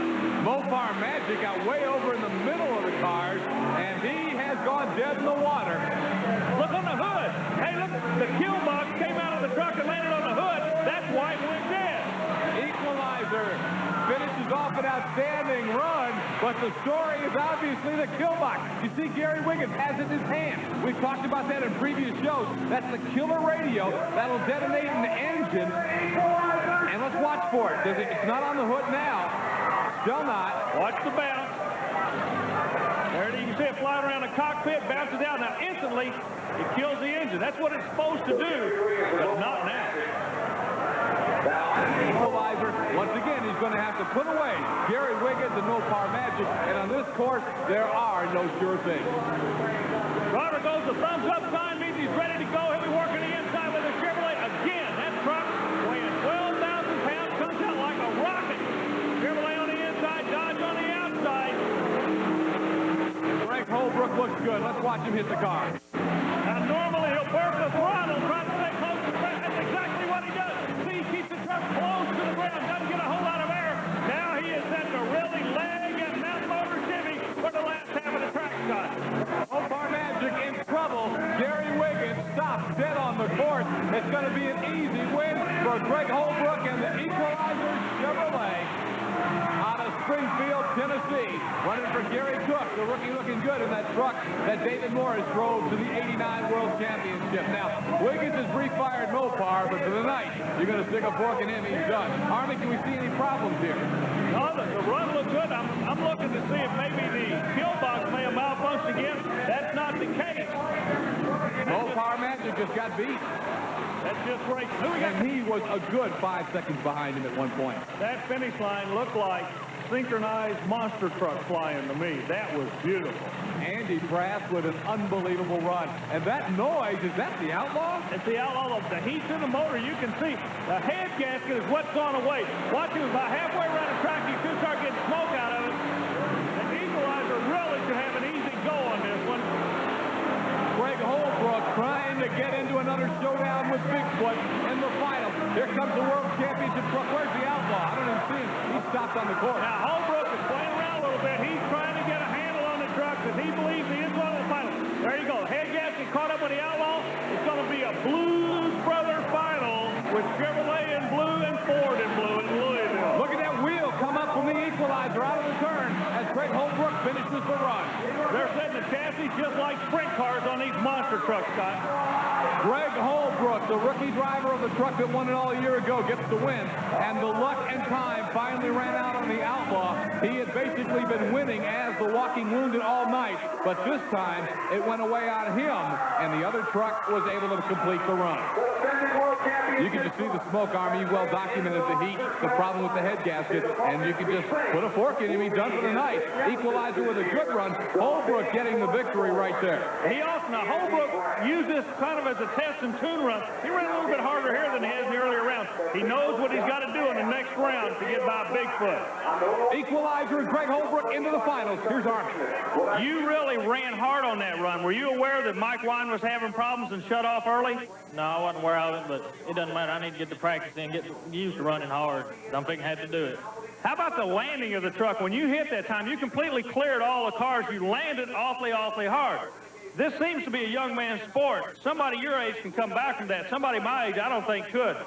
That was impact. That doesn't bother you? No, that truck absorbs the impact real good, and the seat's suspended, and it just takes all the shock just about. We'll see you in the final. Hang in there. Thank y'all, man. Greg Holbrook and the Equalizer. That youthful enthusiasm. There he is, man. He's ready to go head-to-head with Bigfoot. That's coming up. And speaking of coming up, here we go. I'm going to tell you, the crowd is absolutely going bonkers here at Andy Bertrig's beautiful Louisville Motor Speedway for this final matchup. It's Bigfoot number 4 against Equalizer. Again, a slow start for Bigfoot. Equalizer is building a huge lead, but we've seen this before. And here comes Andy Brass, a full head of steam to the first jump. Now Bigfoot's got the inside. He got a little squirrely as he came off the first set. Equalizer trying to build up momentum on the outside. It's going to be another photo finish. Here they come to the wire. Oh my, another photo. It's too close to call. Equalizer and Bigfoot. What a race between the two greatest monster trucks in the world today. Or at least the two greatest monster truck camps, because Bob Chandler's saying, this is not my best truck, but I think he thinks this is his best driver, and Andy Brass is airing it out. Watch him come to the finish line. They almost collided. Look at that. Bigfoot almost landed on top of the Equalizer. Wow. Let's watch it from this angle and see if we can tell who the winner is. Again at the end, Bigfoot, if he'd have come toward the center another 6 inches, he would have absolutely landed on the Equalizer. But it appears that the Equalizer barely wins it. The finish line was actually right at the end of the cars, and Equalizer still had the lead at that point. He adds 2 points to his lead over Bigfoot. That's all. Equalizer now 6 points in front of Bigfoot. And we're back at Louisville Motor Speedway in Louisville, Kentucky, where 1 week ago some of the wildest racing we've ever seen on the TNT Monster Truck Challenge took place. And the guy who was really putting on the show and who was the big story was a fella who frankly didn't want to drive the truck he had here. Andy Brass made Bigfoot 4 talk on this figure 8 course. Last week, Scott, it was a game of numbers. Bigfoot 4, remember, that's a 7-year-old truck. A lot of controversy started in Dallas 2 weeks ago. The truck that they were running was outlawed. Andy Brass made the statement, I would love nothing more than to come back and beat these guys with the old truck. And Scott, last night, he literally came that close to doing it. In the run against Carolina Crushing, the real Louisville slugger now. Bigfoot's time, a scintillating one, 33.66 new fast time. Hey, we talk about the new kid in the Equalizer. The old kid's around this week. David Morris has been in the pit, and Chris Chapman got a chance to talk to him. Here's someone we haven't seen in a while, David Morris, the 1989 champion of the TNT Monster Truck Challenge. And the reason we haven't seen him in a while is something I think no one's really certain of. What's going on, David? Well, got a fussy one today. Me and the owner of the truck I was driving just kind of started having too many disagreements, so I decided it'd be better if we just kind of separated. That'd work out a whole lot better. And what's this you're holding? Tell us about this. New one. She's 8 weeks old. Name's Mallory Kristen. David, do you miss driving the Equalizer? Yeah, I miss being around all the guys and racing. It's a lot of fun, but hopefully, I don't know when, but hopefully one of these days I can have my own truck and race.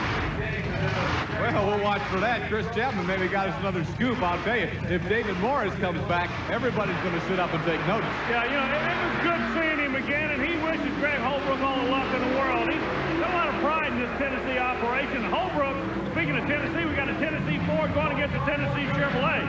You want to look to the, hey, John Moore's all over the place, but if you want to look to the future, how about the day when David Morris brings out a truck to race the Equalizer? That'll be something. Right now, it's all Equalizer with Greg Holbrook winning, and John Moore, I don't know. This is a figure-8 course, but John, I think, is driving a 3 or a 10 or a 13. I don't know. It's a loop-de-loop for John Moore today. Equalizer coming up with an outstanding run in Greg Holbrook, and I don't know if John Moore was anything close to a legal run, but he does finish. Wow. Now they give him a time, and it's not a bad one, 39.89. That would have been quick time a week ago. Cars of monster truck racing are lining up in Louisville, Kentucky for first round competition, and it is the Grave Digger ready to do battle with the defending world championship truck, the Equalizer, and its new driver, Greg Holbrook. Man, oh man, this ought to be a dandy. Dennis Anderson has got to be kind of in a quandary right now. How hard does he go in the truck? Every time he's gone hard lately, he's hurt himself, but it's not like him to not give it everything he's got. Scott, I tell you what, I am not looking for a hard run. I'm sorry, I know it's not what you want to see, but the Grave Digger is not a, there you go, exactly. He's died. That's not a hard run, he's just died. Meanwhile, Holbrook is trying to get what we were talking about earlier, time in the seat. Every run he learns something. Look at this. He attacks the track, comes over, keeps it close to the car. Now watch him. He'll really start to work on a flat tire. Meanwhile, Anderson, the Grave Digger, motoring through. They might meet at the X. They might meet at the intersection. This could get spectacular. Oh, no. The Grave Digger lets off of it. Equalizer finishes the run. Well, you're talking about figure-8 racing. What makes a figure-8 stock car race is cars coming at each other in the X, but it wasn't designed for monsters to do that. Here comes the two trucks that battled for the World Championship 1 year ago, side by side. The World Champion Equalizer and the defending runner-up for the World Championship, the Carolina Crusher. When you're looking at her, two different ideas on suspension. The yellow truck, the older suspension, notice how much taller it is than the blue truck. The Equalizer with the rookie driver runs a lower profile, and it seems to work a whole lot better for this kid out of Tennessee.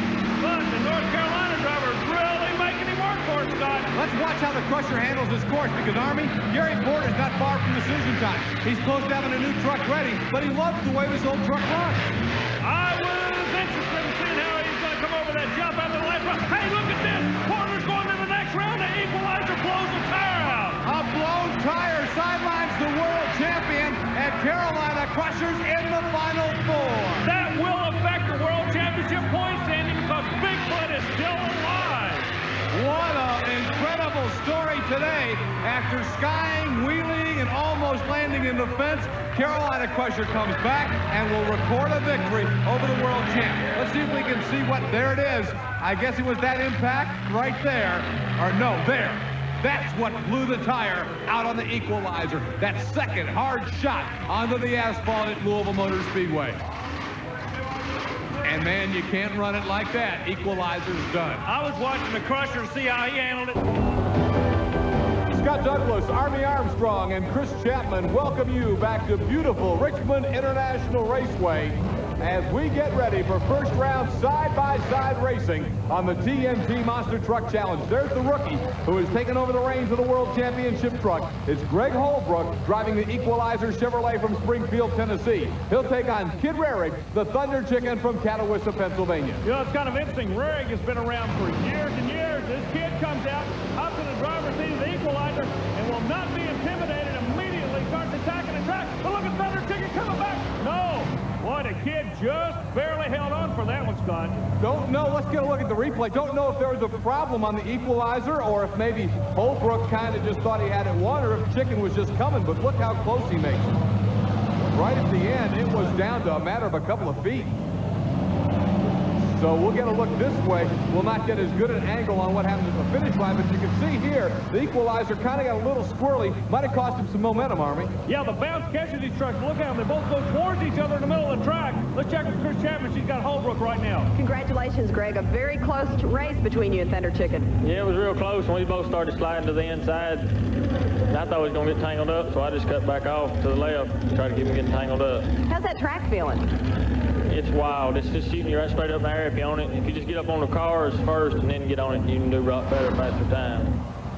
The biggest drive, the superstars of monster truck racing battle for the World Championship on the TNT Monster Truck Challenge. And these are the two at the top of the points list, and they're meeting early, Army Armstrong. A crucial battle between the point leader Bigfoot and the runner-up, the defending world champion Equalizer. These drivers are at the top of the points, 1 and 2. They're also the drivers with the least experience. John Pyatt will be driving Bob Chandler's Bigfoot, second generation. He'll be going against Holbrook, driving Gary Cook, second generation driver. There's no such thing as an old monster truck driver. Only youth is going to survive this sport. Good start for Bigfoot. A little trouble for Pyatt, and given to the Equalizer. He pulls it out at the end. Greg Holbrook with the victory. Let's look at it again as Bigfoot got him out of the hole, Army, but got in trouble. Bigfoot drilled him big time on the start line, but right there when the rear end settled, he cocked around on him, and look at Holbrook flying straight through on the far side. Holbrook was looking at the end of the track from the start. I believe Pyatt was thinking about each jumping separately, and it just didn't work. That told the story. You can see him coming right at you. Holbrook was straight as an arrow. He's with Army Armstrong. Greg, you're coming after. You're the guy to beat tonight. How's it feel? It feels good, Army. You just got to get everything lined up perfect. You can hit them wide open just like any other track. You just helped your national points championship chase a whole bunch by putting that other blue truck out. You're not kidding. Don't know why I get to come back in the semifinals. No fast loser. Battle of the Blues Brothers, and you won it tonight. Thank you, Army. Greg Holbrook knowing how important that victory was, and you could tell. Hey, I'm going to tell you, that young man may be soft-spoken, but that was a big win, and he's fired up about it. The World Championship standings are in our Final Four here. God, that just tells you how tough this TNT World Championship Series is. These guys are definitely going just for the jugular veins. They want to be the best monster truck in the world. The guy that can come out of here ahead is on the right side of your screen, but the guy's got to get past the All-Pro. Look for Porter to drill this kid on the starting line. Blue truck's been a little bit late on the start, trying to pull it back on the end. Porter knows it. He's got to hammer him hard right on the start when the lights go green. Here they come. Showtime. Holbrook leads pretty close to him, trying to pull it back on the other end. You call it, Scott. It looked like Equalizer at the end, but we want to check the replay. It did look like Equalizer got him at the end. Let's watch it from this angle, Army. Here comes Crusher and Porter, looking in good shape, but you can see consistently Equalizer held about a wheel-length victory. So Greg Holbrook and the Equalizer Chevrolet, he's been keeping it straight, and he's taking it straight to the Monster Smash Final. Well, we're standing with a little nervous driver right here, a nervous little driver. Let me get that down, Pat. Trying to get the helmet squared away. Son, you're going to the final, you did it the hard way. You're coming out of that left lane. Is that where you want to be? Yeah, that's the lane I chose. Everybody, at first, it was just throwing you into the wall. If you hit them just right, it just launches you. Perfect. You and Gary ran awfully hard. At first, it seemed like you guys were intimidated. The wall may have scared you, but now it's like, hey, we're back to just straight open racing. Is that where we are now? Yeah, you just got to ignore it and go on. If you don't, you'll just be on a trailer. He's not on the trailer yet. Greg Holbrook against the world champion Equalizer.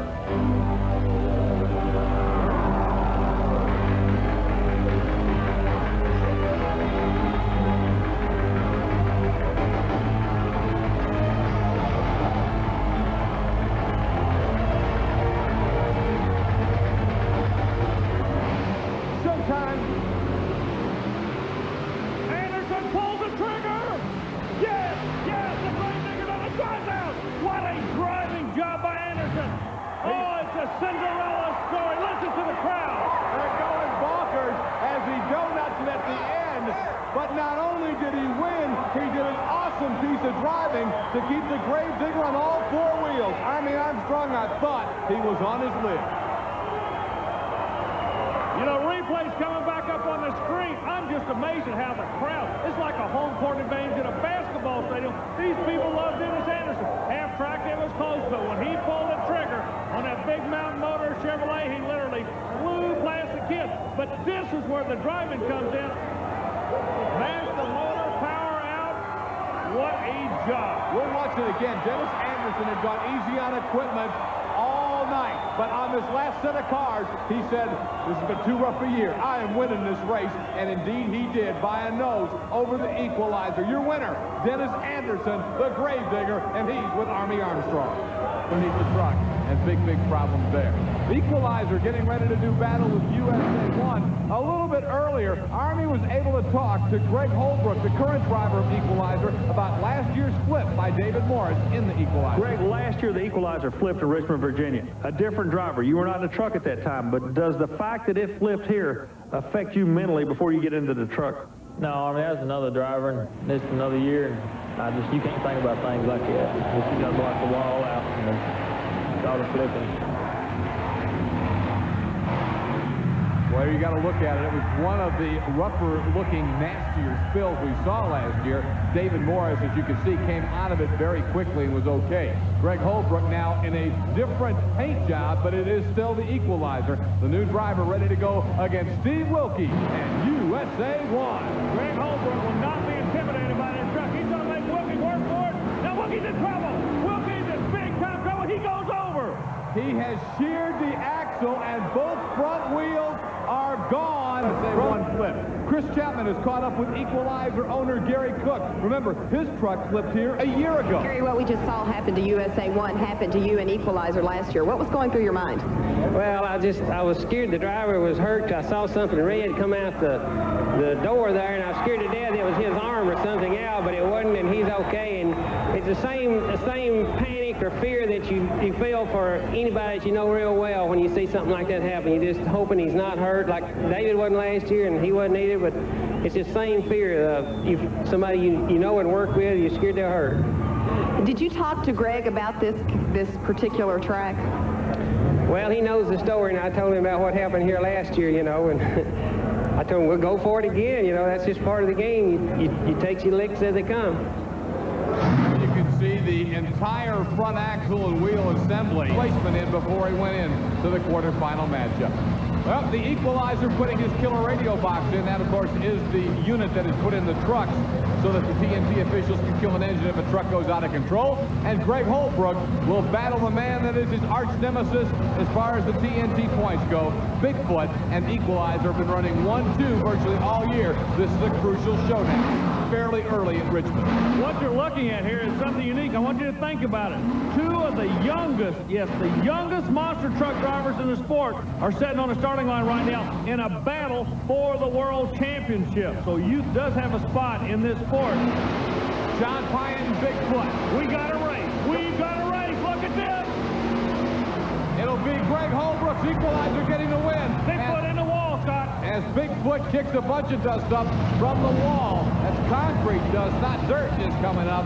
And the victory goes to Greg Holbrook and the Equalizer Chevrolet. Watch it again. Boy, these kids are like two little bullies on the block. Neither one of them is going to give an inch. Holbrook comes out on him. Now, Pyatt's in trouble. The bounce right here is what gets him. He doesn't land on the cart, gets into the wall. Some good driving by both of these youngsters.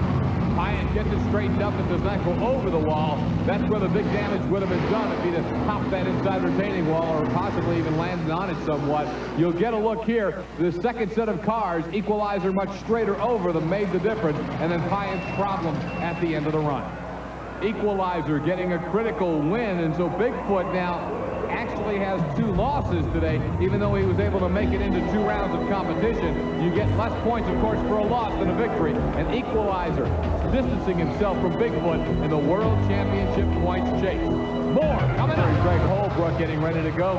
Wildhair is getting into the lane next to him. And a little bit earlier, we asked Marvin Smith about his ability to drive this Richmond track, a track that has become a very scary track. This track here, I don't know if anybody has any advantage or not. I think it's more or less how you get the bounce. Yes, we have. We rebuilt the truck after Dallas. We broke it totally in half. It's almost like a brand new truck. I think it's definitely going to help in the future. I need to get used to it a little bit. We've changed the motor in it and changed the suspension and everything about the truck. It's like buying a new car. You know, the first time you get in it, you got to learn to drive it. He's going to have to learn against the man sitting on top of the World Championship points, the Equalizer. The yellow truck needs to be tight. The blue truck needs to be loose. I think what you're going to see from this angle is 2 loose trucks. Marvin Smith brought out an interesting point. They're trying to figure the chassis out on the yellow truck. Let's see how the bounces go. That's what I'm talking about. Equalizer, save pat. That's the same truck he's been running all year long. Smith is trying to learn a new hot hand, and that sets up the final, Scott. Indeed, where Equalizer will race Carolina Crusher, the top two in the World Championship points from a year ago, will go head-to-head to renew their rivalry in just a few moments. On the replay, watch the bounce right there. That seems to take it all out of the wild hair. Yeah, like we say, the yellow truck needs to stay tight. He does not need the bounce of that truck to work. On the other side of the coin, the blue truck, the looser, the meaner he is. There are two left. When we come back, Equalizer, Crusher, the Monster Smash Final. Equalizer's got to be the favorite. Right now, he's got to be the favorite, but don't tell the Carolina Crusher that. What you're looking at right there, the blue truck, he's a new kid. He does not know fear. He's going up against the old wily veteran. If there's any angle that this kid can take to put the new kid away, believe me, the yellow truck is going to do it. Porter is going to go up his sleeve to find some kind of trick to get past that big blue Chevrolet. Monster Smash time.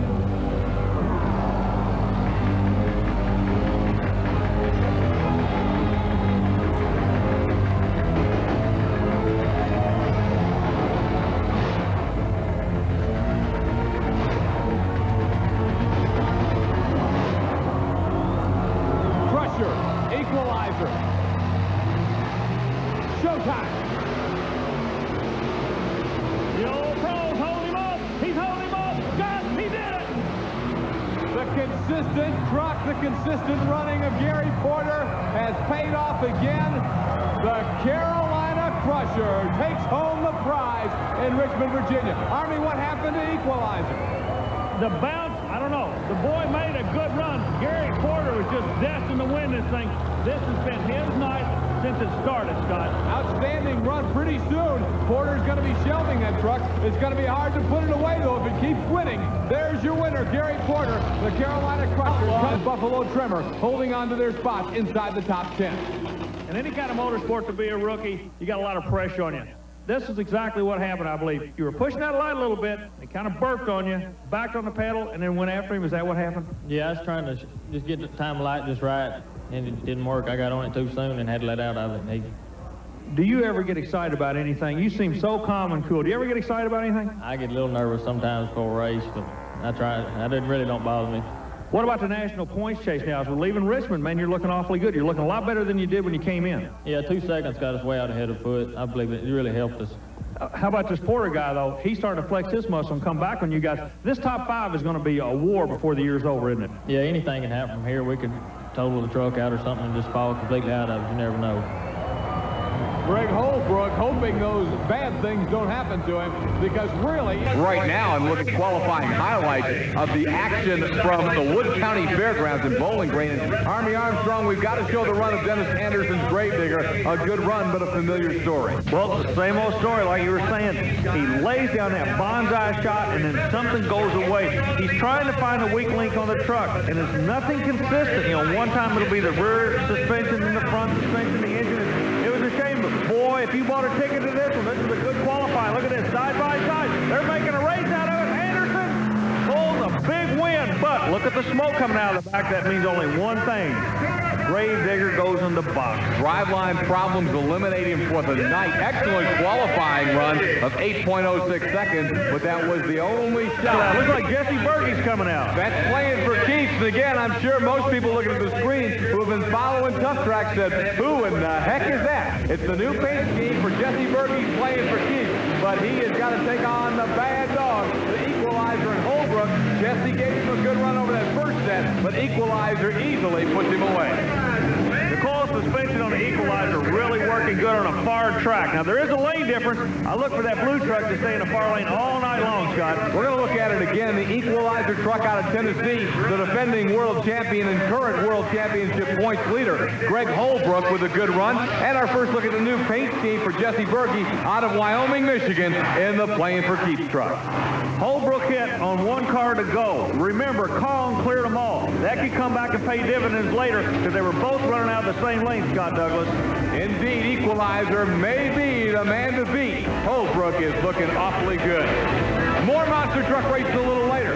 But coming up next, can he make it 2 in a row? We'll find out a little later when Crusher takes on one of these next 2 trucks that we're going to look at here, the Equalizer and the Auto Value King Crunch. God, that was interesting. That's the second time he's mentioned that he's not geared right, but he's going to the final. I wonder how far off he is. Not geared right statement kind of surprises me too, because he looks like he is getting into that last gear. He has so much when he hits that second set of cars. We'll find out, because he's got to run one of these two bad dogs a little bit later, and that'll be a supreme test in the Monsters match. But which one will it be? Equalizer or Crunch? Here they come. Half track, both of them looking good side by. Oh, we got problems on the right side. Stevens is in trouble trying to get shut out. Equalizer looks like he's going to the final again. Give the victory to Greg Holbrook's Equalizer Chevrolet. Officially, it's a disqualification for Scott Stevens in the Auto Value King Crunch, because he did not get both wheels up that second obstacle, the second ramp for the car. Replay coming up. Stevens lined up just like the Carolina Crusher, but the handling characteristics of those trucks are so different, it completely threw Stevens out of the ballpark, where it threw the Carolina Crusher right on course. Isolated replay on the defending world champion, Greg Holbrook's Equalizer. You see, basically comes fairly straight off the first set, hits the second set of cars nicely, has a nice smooth run and a victory. Greg Holbrook, you and a Carolina Crusher in the final. Last time you guys paired up, he nailed you. What's going to happen tonight? Last time Armour had lost is my fault. I believe this time on this track, our truck, it can't be beat. He's talking about gearing. He says he's running at his maximum gearing. Have you pulled everything out of this truck you can tonight? No, I hadn't yet. I haven't been turning about 6,500 RPMs all night long. You're going to be in a winner's circle? I sure hope so. I'm going to give it all I got. Boy, it's very subdued confidence. He really believes that he can't be beat tonight. We'll find out a little later. Now, again, the truck that was disqualified is closest to you, the Auto Value King Crunch. Scott Stevens, as he came to the second set of cars, did not get both front wheels up the ramp and onto the first obstacle. That's an automatic disqualification. Chris Chapman is over with Scott Stevens to ask him about the problems on that run. Scott, before you were In disqualified. Ohio, at the Wood County Fairgrounds. It's Gary Porter's Carolina Crusher taking on Greg Holbrook and the Equalizer Chevrolet. The renewal of the battle for the 1989 World Championship, where Equalizer narrowly won the title over Crusher. Gary Porter wants a little more revenge today. It's time for the Monsters match.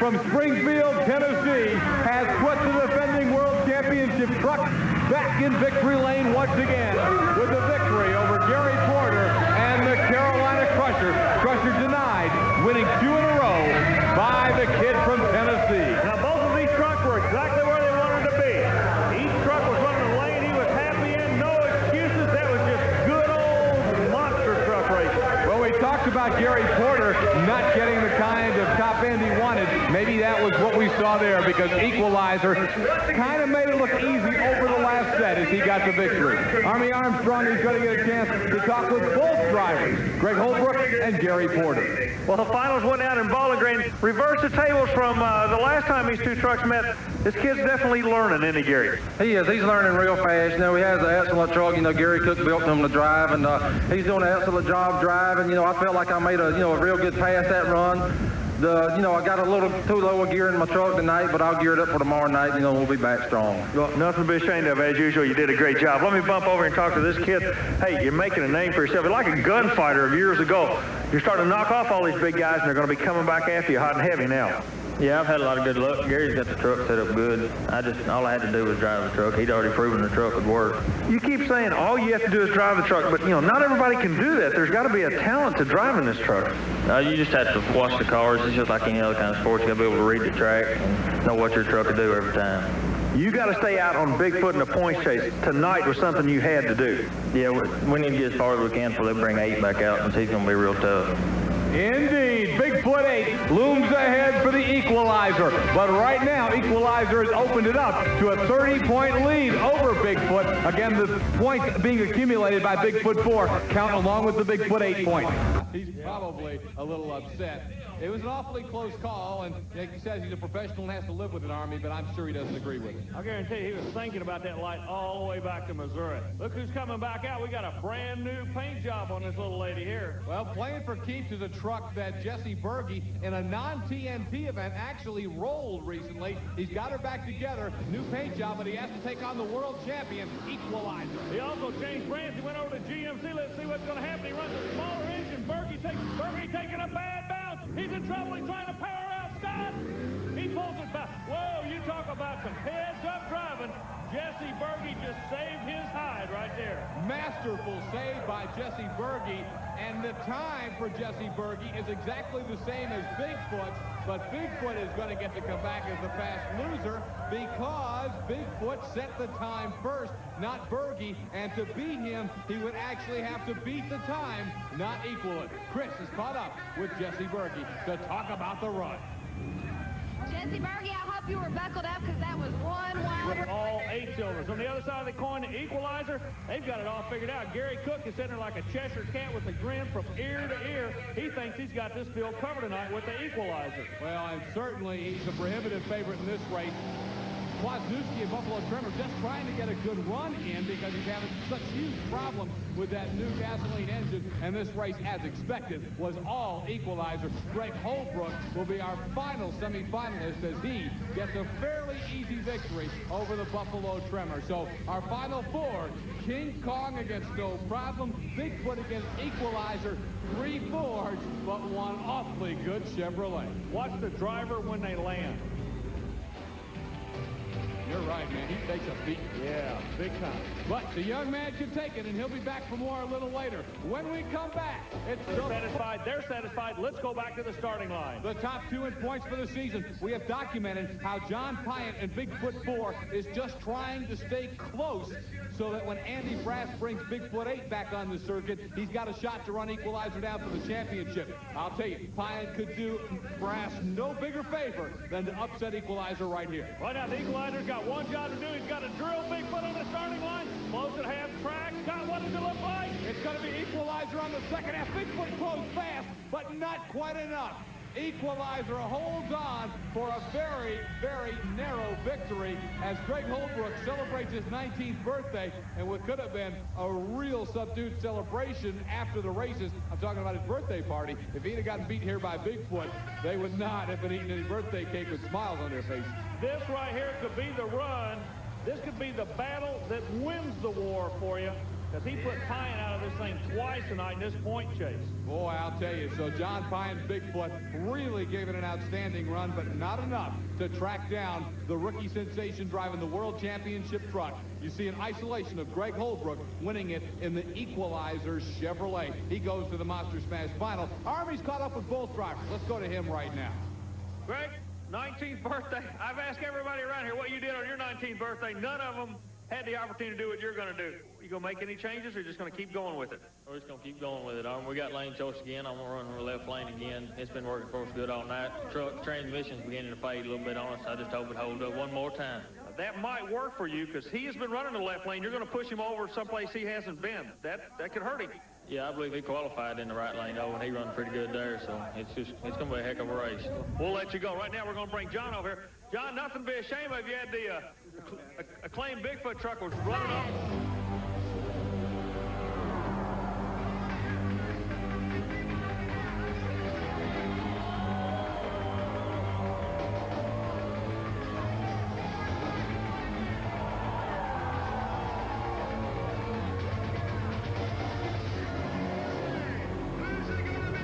To the line, the Chevrolet known as the Equalizer, current point leader, reigning world champ against the King Kong Ford. Watch for the light in the right-hand side of your screen. It's gone green, and that means it's showtime. Not a time to shoot them balls. King Kong, how about a Kong takes the win? They pulled it off the scrap heap, the antique, one of the original monster trucks. They only brought it back because their newer truck had to be rebuilt. and King Kong shows it still as good as they come. Steve Kane drives it to a victory in the Monster Smash final over the Equalizer, and he did it impressively. He beat the top of the class today. He beat them all day long. No gimmicks. This has got to be one of his best days ever. A good heads-up run by both drivers. The transmission may have faded a little bit in the far lane, but King Kong just aired it out all the way over the vehicles. It was just his day. He was on a roll. Isolated on the Equalizer. Did you see anything wrong with the run, Army? No, but I did hit the RPM. You see the engine start to freewheel there. The RPMs would indicate the transmission might have gone away on that truck. We'll check. So the Equalizer gets a second this time around. It'll still help him in points because he put Bigfoot away in the semifinal round. Another look, and this time we'll have King Kong closer to us. And let's kind of just keep our eyes peeled on a great run by Steve Kane. Okay, watch for smoke on the blue truck. That'd be an indication. If you would, please. Yeah, the transmission, I believe, started to fade. I'm not taking anything away from Kane. That was a beautiful run by Kong. There's Steve coming your way, Army. Well, Steve, congratulations. Happy birthday to you. Nothing to be ashamed of. This guy, this was his night. Yeah, his truck was just working real good on this track. Our transmission went out that run. I tell you what, both of you guys got a lot to be proud of. You're going to make a good old phone call back to Texas, and they're going to be doing the old Texas two-step in your favorite night. Congratulations. Thank you, Army. The celebration. The new Micro Machines Monster races with the big boy. 1989 world champion David Morris pilots no problem.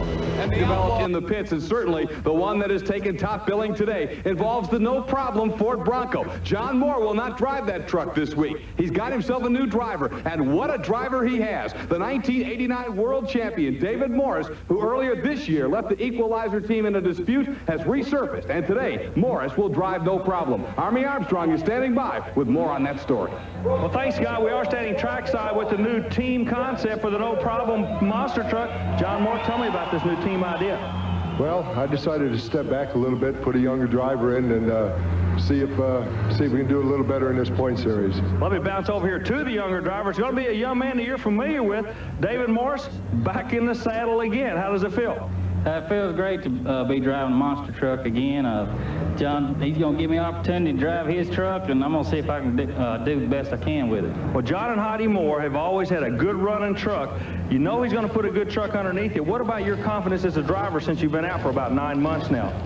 The truck's going to be a lot different from what I've been used to driving, probably, as far as everything goes, but I'm going to go out and try to get used to it and make some good passes and keep getting better and better. Have they put you on any kind of pressure? You know, being a world champion, a lot of people are going to expect you to go immediately to the head of the class, and you might even do that yourself, but there's going to be a learning curve here. Are you ready to take the time it's going to take to learn how to drive this truck?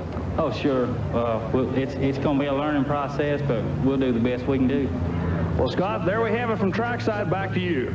Thanks, Army. I know monster truck fans everywhere are looking forward to seeing David Morris back behind the wheel of a monster truck, but this time the no problem truck. What he thinks about the prospect of having to once again race Bigfoot 8.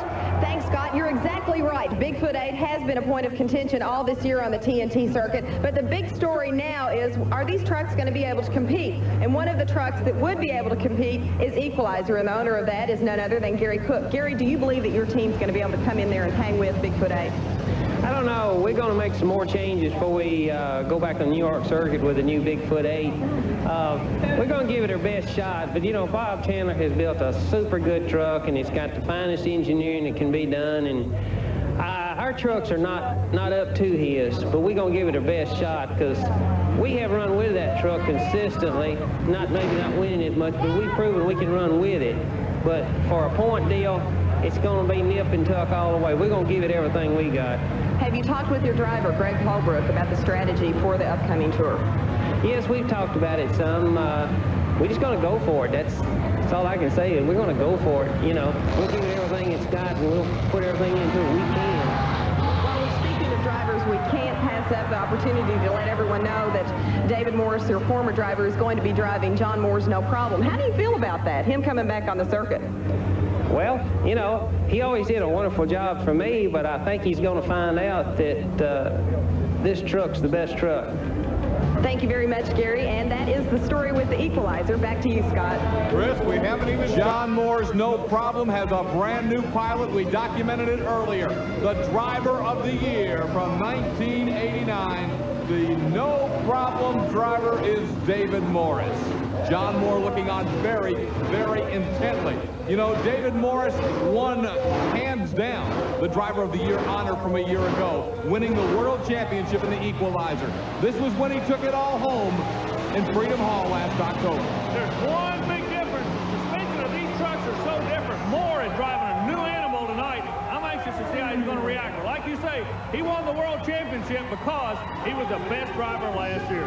Happy days for David Morris right there when there's of course his wife and Gary Cook. They were a great team a year ago, but it fell apart earlier this year. Morris quit the team early this season, and now he is resurfaced. But as you mentioned, Army, it's a whole different truck he's trying to drive. John Moore. Yeah, John Moore is anxious. I'm watching. I think Moore is actually a little bit more nervous than Morris. Morris is back in the driver's seat. Let's see what's going to happen. The truck having a little bit of problem. Very wisely, the driver backs on the throttle. Now, you got to remember, like we said earlier, this is a very narrow course. It's a tough course to learn on. I think I'm going to have to speed the steering up a little bit for him. Looked like he clipped that wall. Could you tell? Yeah, he got on the rail a little bit. Well, what do you think of that run? He did real good. First run against anybody. He did real good. I'm really happy with it. The thoughts of John Moore talking with our Chris Chapman right as David Morris completed his maiden voyage in the No Problem Ford Bronco. So David Morris in his new ride will go into side-by-side competition just a little bit later. He'll be seated into the first round, but I'm sure he'll be one of the slower qualifiers as he really didn't hammer it at all. Well, the truck he drove to the world title a year ago has the new kid on the block, Greg Holbrook, behind the wheel, and he has been impressive of late, Army. Yeah, he's been impressive ever since I've known this young man. He was impressive when he used to race the ATV circuit years ago. He stepped up to go into monster trucks. He says they handle exactly the same. Look at the left-right movement of the Equalizer. Quickest time of the day, Scott. Quick time goes to the Equalizer in Holbrook. You talk about impressive 7.06 at Myrtle Beach. Equalizer lays down the fast time, and that'll put him into a good bracket heading into that first round of competition. David Morris is in the No Problem. Greg Holbrook now in the Equalizer by-side racing competition on the TNT Monster Truck Challenge. If the Gravedigger is the hard luck truck of 1990, this is a close runner-up. And I was talking about the first truck you saw, the Clydesdale Bennett Clark. He's been having a rough year, and here he draws the Equalizer. Bennett Clark changed over to a supercharged alcohol-burning engine. That engine will make horsepower at sea level. Look at this, and we're at sea level. Bennett Clark is for real with the Clydesdale. That could be the upset of the year. Bennett Clark finally got to a point, sea level, where that motor will make horsepower, and he just strong-armed his way into the next round, Scott. Huge upset as the Clydesdale knocks off the fast qualifier, defending world champion and current points leader, the Equalizer Chevrolet. Here you'll see him come to the line again. Bennett Clark wins it, and Army Armstrong's going to catch up with it. Right, I'm tickled with it.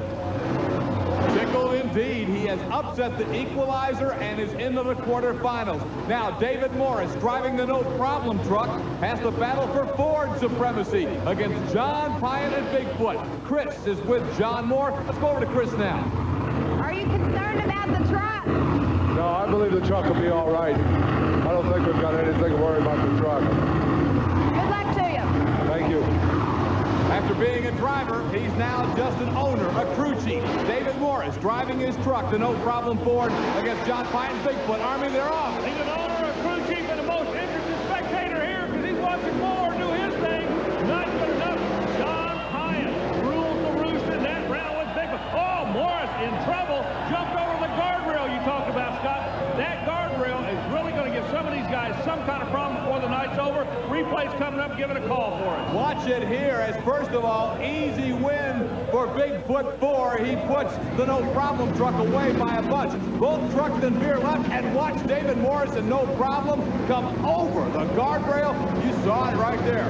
Army Armstrong is caught up with Bigfoot 4 driver John Pyatt. Let's go over to Chris Chapman. She's with David Morris. David Morris, world champion driver, 1989. Do you think you can repeat your performance driving John Morris, No Problem? Yeah, no problem. He's got plenty of motor to do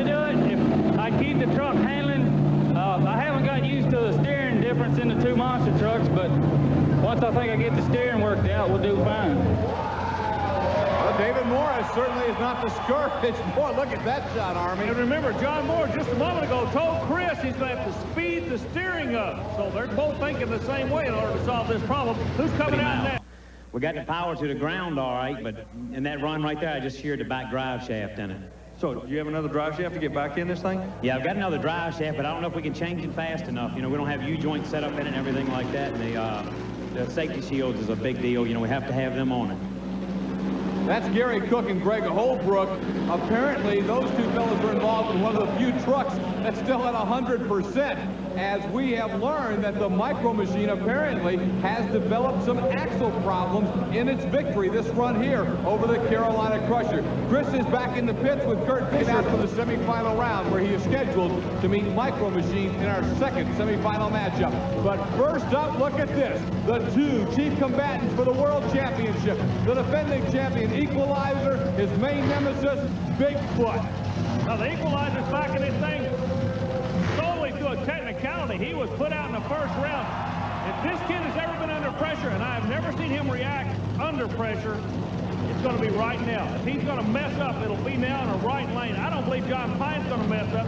Bigfoot gives the okay. This could be a super run. Pine doesn't move. Equalizer goes up. Choked down right at the start line. Bigfoot had apparently more of the carburation problems that have plagued that truck. I noticed the Bigfoot driver did give a thumbs up to the starter. That was an indication that, yes, everything's gold. He was ready. The truck just did not react, and Holbrook just flat put it on kill. Look at that. Boy, Greg laid it down, but again, it was the starting line that killed Bigfoot number 4. Chris Chapman has got John Pine. Let's see what the problem was.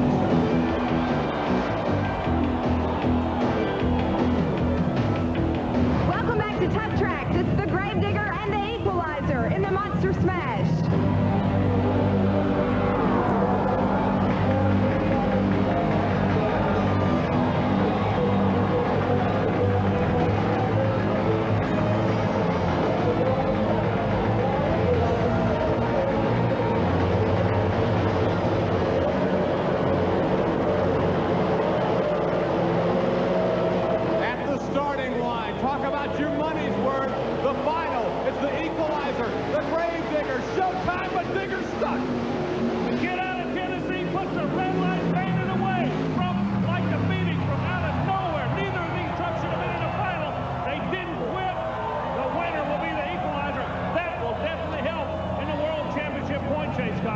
Dennis Anderson thought he had his truck repaired, and it never went when the light went green.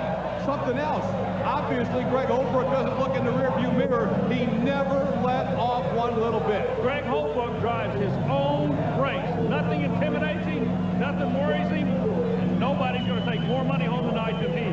You're absolutely right. And the Gravedigger, we'll have a chance to talk with Dennis Anderson, I'm sure, in a moment, as a very, very bad break for Anderson. I know he wanted to win very much. Thought he could get it here tonight over the Equalizer, but Greg Holbrook has proven to be the best of the best here at Myrtle Beach, South Carolina. The big Chevrolet is up in front of the crowd, and a lot of folks look at the young man who may be our next world champion driver, because Greg Holbrook is increasing that lead over Bigfoot in the points chase. You know, it's really an interesting all-American story about Gary Cook teaming up with this young kid to win a world championship. Hey, it can only happen in America, and it might just happen in the Monster Truck World Championship point chase.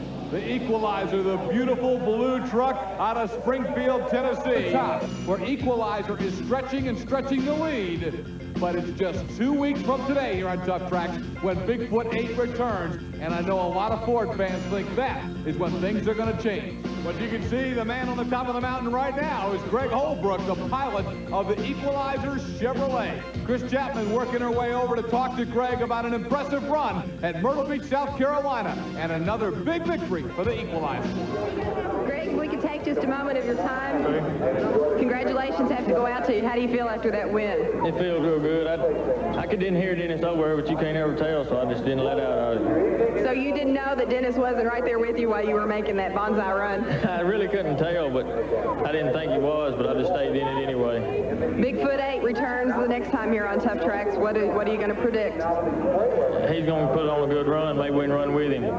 Do you think that you had the truck, the capability, the power to take Bigfoot 8 out of it? Because he's been a very strong contender when he's been on this circuit. Yeah, he run real strong at the first. Now I've had some experience under my belt, and he's going to have to work for it if he gets it.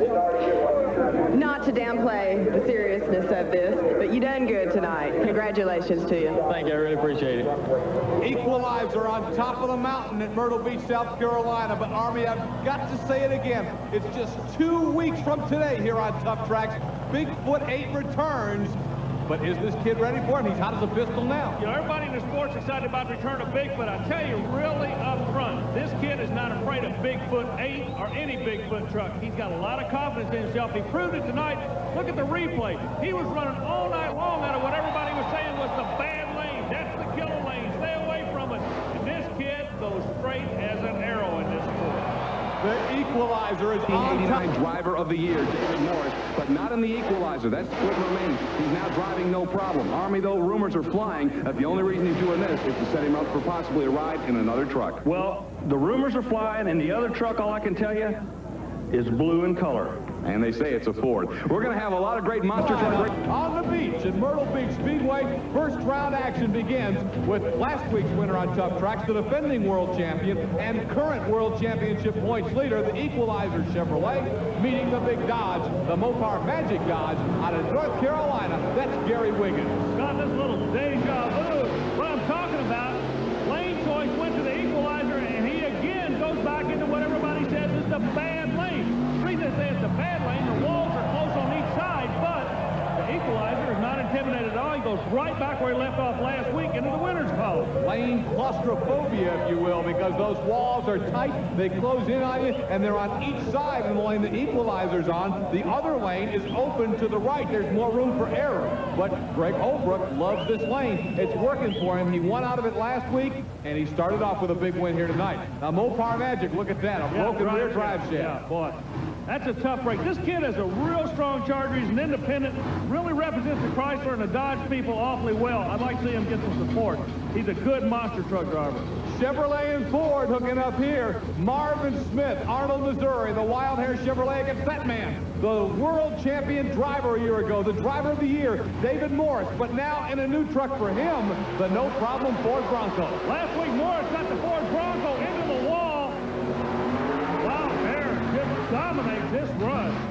Marvin Smith, a lot of confidence there, Scott. It never happened for David Morris, and no problem, as that truck just never got anything going at all. Handling problems, again, appear to be it. David Morris just can't seem to get a handle on that truck. And the wild hair got quite a wild ride. Watch the end of the run for Marvin Smith. Goodness, kind of a bucking Yeah, Bronco he almost overloaded on the nose, or they call it high side. Morris has got a slow steering truck. John Moore admits to that. David Morris is just getting time in the seat. Army's over with Marvin Smith. The Big Daddy, the Equalizer, the man on top of the TNT World Championship point standings. It's Greg Holbrook, the kid from Springfield, Tennessee. You know, Scott, this kid, I can't say it enough, he keeps going back to a lane that nobody else won. Look how straight his truck goes. Now, his truck just will handle where nobody else's will.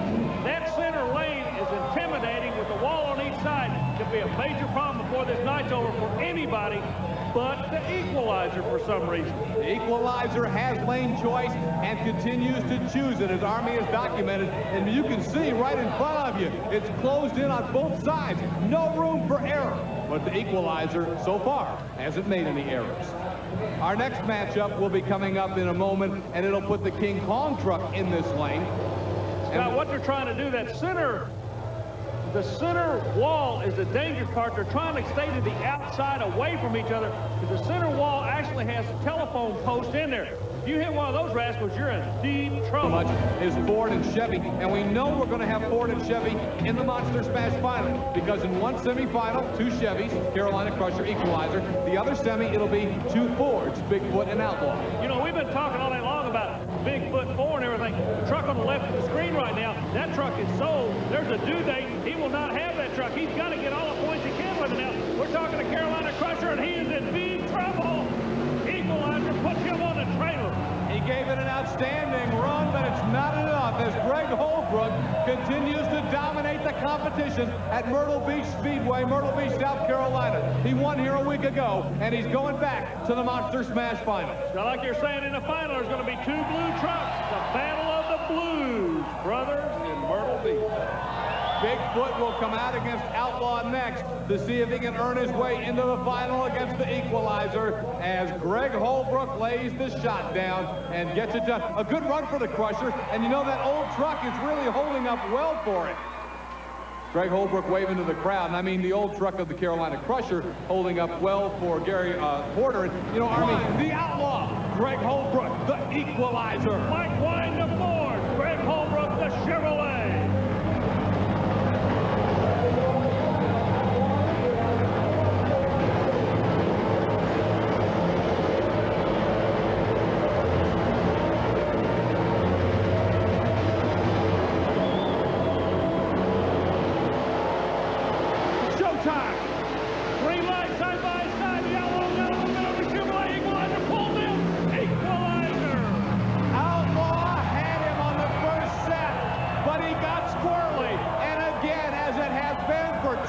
On tough tracks, Equalizer has gone straight as an arrow. Greg Holbrook should be known as Cool Hand Luke. Nothing rattled this kid. That's why he won it 2 weeks in a row. If he was going to rattle Army, it should have been there when he saw that Outlaw was ahead of him. No, sir. He just hammered it harder and took it right out the back door. I think that kid packed dynamite just for a hobby. Watch there. You can see the difference. Was Outlaw coming squarely off the first set. Army's caught up with both drivers. When you came in this thing, you said you were not going to roll over. He was going to work for it. And for the first half, it was just dead even. I know. I got toward the middle of the cars, and as you saw, it really got squirrely on me. It's not worth running into him. It's not worth hitting anything else. I'd come back next week and run again. Come back in the finals and run him again and run anybody else without destroying the truck. The truck is where you and Nick Ross have worked hard to get here. Okay, what's so amazing is the team concepts here. Gary Cook picks you up. This time last year, you're riding ATV motorcycles. Now you're racing these things. You guys have always said if we get the right combination, it's going to work. That's exactly happening. Boy, 1990 is just going to be a war year for you monster truck guys, isn't it? Oh, yeah. We're in 9th position right now in the national points. Before the end of the year, I'll be in the top 5 or I'll be in the top 3 without a doubt. Mike's been tough. First year he was running, having a little bad luck. Now he's got his new motor and he's going to be a heck of a little driver. This monster truck racing is really turning into something big, isn't it? Yes, it is. It's turned out to be pretty wild. Who'd ever thought? I was a truck driver driving over the road for 9 years and finally quit. Just got bored sitting home, and this is what I ended up doing. Who'd ever thought him driving around in the woods and be out here? He's going to be a national champion. I'm going to be right chasing behind him. Yeah, this kid's only 19 years old. Wow. It only can happen in America, ladies and gentlemen. Monster truck racing at its best. Mike Wine may be trying to concede the championship to Equalizer already, but with a 59-point lead.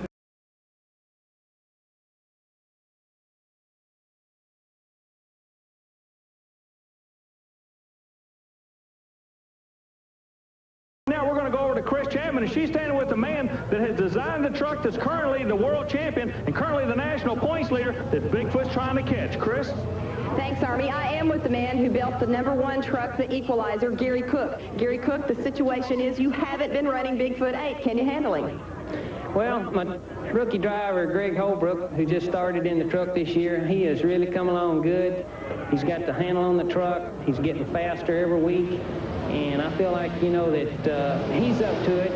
And we've been doing a lot of work on the truck and trying to get a lot of little things better. And I think we're going to be able to hang in there with him. Bigfoot 8 did take some time off to let the other trucks come up to par with his machine. What type of adjustments have you made on the Equalizer to bring him up to par, if not exceed him? Well, we've just done a lot of little things. We've put on some new shocks. We went through the motor, trying to make a little more horsepower, but at the same time, we're trying to keep the truck super reliable. I think in a deal like this, in a point race, you've got to have equipment that doesn't break. And I feel like that our equipment is good and solid. It's proved itself the last 2 years.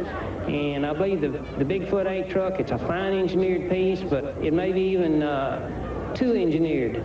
I'm afraid that they might have some breakage, so I think we'll come out on top in the end. Behind closed doors, have you and Greg sat down and come up with a strategy to beat Bigfoot 8 here in Flemington, or have you really given it much thought? Just go flat out. Your way from Flemington, New Jersey, with the superstars of monster truck racing. Let's look at some qualifying round highlights as Marvin Smith brings the Wild Hair out of Arnold, Missouri to line up side by side with Greg Holbrook and the Equalizer. We want to watch this run very closely, and we want to keep our eyes on the Equalizer, current leader in the world points battle. One of the big questions when we came into Flemington is, how's a rookie driver going to react to the pressure that's going to roll in with Bigfoot number 8? Well, this qualifying shot tells you something. The pressure was there. The kid missed a second set of jumps. He's going to have to go back and re-qualify. However, Scott, this kid still has 1,000 meters there. He will be a player before the night's over. Mark my word. Again, though, this qualifying run for Holbrook is not legal. What did he do wrong in the second set, Army? Well, he missed the second set of cars with both front wheels. You notice he rolls over right there. He was after it. He was into the throttle, and Marvin Smith makes a great run, but that's going to hurt him a little bit later. Where it's going to hurt him will be in the placement of the qualifying order. He'll get to re-qualify, but with a 3-second penalty. Here's Holbrook with Chris. Greg, being disqualified, is that going to present a problem for the Equalizer team? Yeah, because there hadn't been no slow trucks out there tonight. Usually versus slow trucks, you can still come back and make a second run with a 3-second penalty and still qualify 7th or 8th. But tonight, had nobody been slow. Looked like when you came off that first set of cars that something happened in the rear end. What happened? Yeah, the drive shaft loop, it broke it. It just may give me a funny bounce and maybe miss the second set of cars. Good luck when you come back. Okay, thank you. Bigfoot 8, the story. That's the reason that man's feeling some more pressure, and that's the reason that everything kind of changes this week. Well, the Auto Value King Crunch, certainly one of the ringleaders in the anti-Bigfoot camp. Just sway bar a little bit, maybe make some gearing changes. Now the second attempt to qualify for the current World Championship points leader, Greg Holbrook, in the Equalizer out of Springfield, Tennessee. And, you know, this is obviously very critical. He'll not pick up qualifying points, but, boy, if he were to not make the field, that would be historic. 942 is the number he's looking for. Let's see what we get out of this. Good run. 942 is what Foot turned in. Remember, that really connotates back to a 642 right there. Look at this. Hey, we still got a ball game here, Scott. Same range with the 3-second penalty. Equalizer comes in at 9.95. So Greg Holbrook's Equalizer putting down a good shot on his second trip through, and that was a good smooth trip for him. You see, he had no problems off the first set of cars like he did on his initial run. You're exactly right, but I'm sitting there watching. These guys are just getting a fire beat out of them, and that was a good, smooth run for a monster truck run. You're right. Clydesdale, Gravedigger can't just control that lane all night since he's now out of competition. He brought an interesting point we're going to watch here. All these new trucks with the new chassis and the old chassis are having problems in the right lane. Army, grab your radio there. Scott Stevens and Crash Ford will be talking. Let's get Army in there on the conversation as King Crunch is ready. Run as hard as you can. Be careful.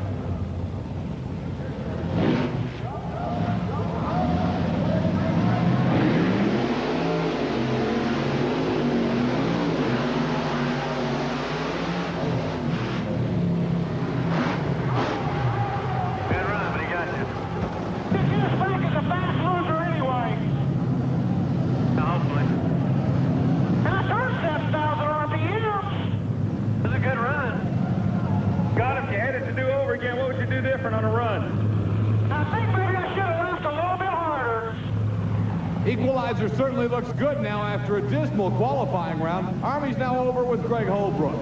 Greg, we got a word just a minute ago that you guys were thrashing back in the pit area. Something to do with the transmission. You got problems? No, we had a brake shield break on that first run. There's a hole in that first set of cars in the left lane, and we got over in it. Hit the second set of cars crooked, and it knocked the brake shield up with the brake, and we just had to fix that. Everything looking okay for the next round? Yeah, we're going to have to run that left lane. It looks like, the right lane all night long, because we got the slowest qualifier because of getting crooked on the first set. But we had a good run that time. Our truck does good usually in the worst lane, so we're going to sock it to them. Holbrook, Greg Holbrook. Now remember, because of Equalizer's penalty in qualifying, like Bigfoot, he is forced into the bad lane because he actually had a slower qualifying time. The interesting thing here is Scott Stevens is already talking about, he's going to the next round, he's already talking about running the Equalizer like the Carolina Crusher is not even anywhere in the state of New Jersey, and that is far from the case. Gary Porter can make life awfully tough on the Equalizer. He is. Look at this, guys. It is the Carolina Crusher. And hold on, Greg Holbrook, a wild end defending as the Equalizer is beaten, Bigfoot is beaten, and both in the quarterfinal round. Can you believe how early the two glamour marquee names are out today? Well, that is amazing. The replay comes up. One of the things I'm watching again, these trucks get quicker and quicker, and at the end of the track, right here, you got to be wondering, where am I going to put this thing? Both trucks are trying to figure out. One goes left, one goes right, but the big story is Scott Stevens is not going to be racing who he thought he was. I don't know who will get the lane choice. That next race could determine the winner here tonight. A bad hop and a pop at the end. Where we were getting was Crusher by a hood length, but your engine made a real weird 3 pops right at the end of the run. What was that from? Where I had it to the floor, it was just hitting up against the rev limiter. Just, I mean, you were just, all your cards went down and you just didn't win it. No, it took another bad hop on that first set of cars, but if I had a couple more runs, I could get it out, but I'm not going to tonight. What's the problem with the right lane? You and Bigfoot both have been snake bitten coming out of that right lane. The leaf spring trucks are doing okay with it, but our suspensions, where they're so independent, the tires just follow the contours of the car, and when they drop off in a hole, that's where they go. Well, you hear the word and you see the hole that has done both. Bigfoot. That was great. 6.76 was a pretty good run for Buffalo Tremor as well, but Bigfoot's run was just awesome. Awesome. One thing that's interesting, they're running on the same cars as last week. We told the story last week about good lane, bad lane. He had lane choice. Look where he goes. Last week, that was the bad lane. And Holbrook had his share of problems. Now he's going to qualify out of that same lane tonight. Let's see what happens. I'm glad we had that replay to give us some type of a comparison. Yeah, that was his disqualified run of a week ago, and we're going to see if he can now keep it straight. Bigfoot obviously corrected his problem. We'll see Equalizer line up against last week's winner. Now, I know they're qualifying, but Equalizer, I think, would like to show Steve Wilkie right now that his truck is to be reckoned with. Yeah, each driver wants to bloody the other one's nose right now. Wilkie's going to get that honor. The confidence. When you win in this game, you get all kind of confidence. There's proof of it right there. That's a whole new Steve Wilkie. We got big problems on the other side of this camp. He just completely left the cars, did not even try to get over and make a legal pass, which he could have done to get himself put in the field. Might be a transmission problem, Scott. We'll see if we can find out. We see USA 1 had no problems. His run was excellent, but disqualification is the official word on Equalizer. USA 1 comes in at 7 seconds flat. Let's see what happened to Equalizer. Greg, can you tell what the problem is yet? Yeah, the transmission was slipping. I pulled up the line and started to back up, and it just barely would go in reverse. And when the light turned green, I nailed it. Just sitting there, and the motor just revved up and didn't go nowhere, so I just coasted on off the track. So will you be able to come back and have full steam? Yeah, we think it's just low fluid. We're going to put some more fluid in and try it again here. Good luck. Thank you. So they're going to try and get it ready to get in the field, the Equalizer truck and Greg Holbrook. Now, Army Armstrong's going to grab a racing race if he can keep it together. But Dennis knows he can go straight. Does Bigfoot 8 know that? That's the big question mark. And does the Equalizer... Oh, look at this. Transmission fire. Right now, the driver's not aware of it. Now, this is unique. If he hits the brake real hard, that fire will come up underneath the driver. He's just driving it through. This kid he's almost a genius. Look at that. Eases through. Stop the truck and put the fire out. Now, if he had hit the brake, all that fire would have come right up underneath him, and he would literally have been on the proverbial hot seat. Great observation, Army. There you see, it was a large fire, but it stays back there away from the driver's compartment. And boy, you just made a great point. If he'd have hit the brake, he'd have thrown it all up in there with him. Greg Holbrook, by the way, he also did get an official qualifying time off of that rather hot run for the Equalizer Chevrolet and Greg Holbrook. Wow. Man, we have seen some wild qualifying, but everybody now is back 15.11 with the penalty. However, it is still an official time, and that's all he needed. He figured he was going to be last anyway, going into the qualifying into the first round. Struggle on the TNT Monster Truck Challenge. The Outlaw getting ready to go up. Not against the Equalizer. We got a buy run. Where do we get the buy run coming out? Chris Chapman's going to find out what the problem is. She's back there with Gary Cook and the Equalizer. Gary, you working feverishly trying to get the Equalizer back in running condition, just couldn't do it. No, we're trying to change the transmission between rounds, and that's just about impossible. It's so hot, we're burning our hands. We gave it a shot, but we lost. You said earlier that Equalizer wasn't having any problems. Any hindsight on that? Yeah, boy, don't ever say that, because last night we broke a dry shaft in the brake, and then the engine started giving trouble. We worked on them all day, went out to qualify, and then the transmission went out of the clear blue. You know, we had no indication, so that's just racing luck.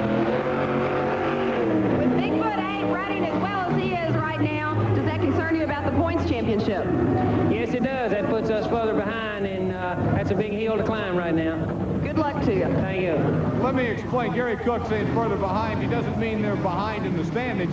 He means behind in terms of the points lead. They'll lose some points off the lead tonight that they have over Bigfoot because Bigfoot's going to gain. But Equalizer is still firmly in first place. Yeah, but right now,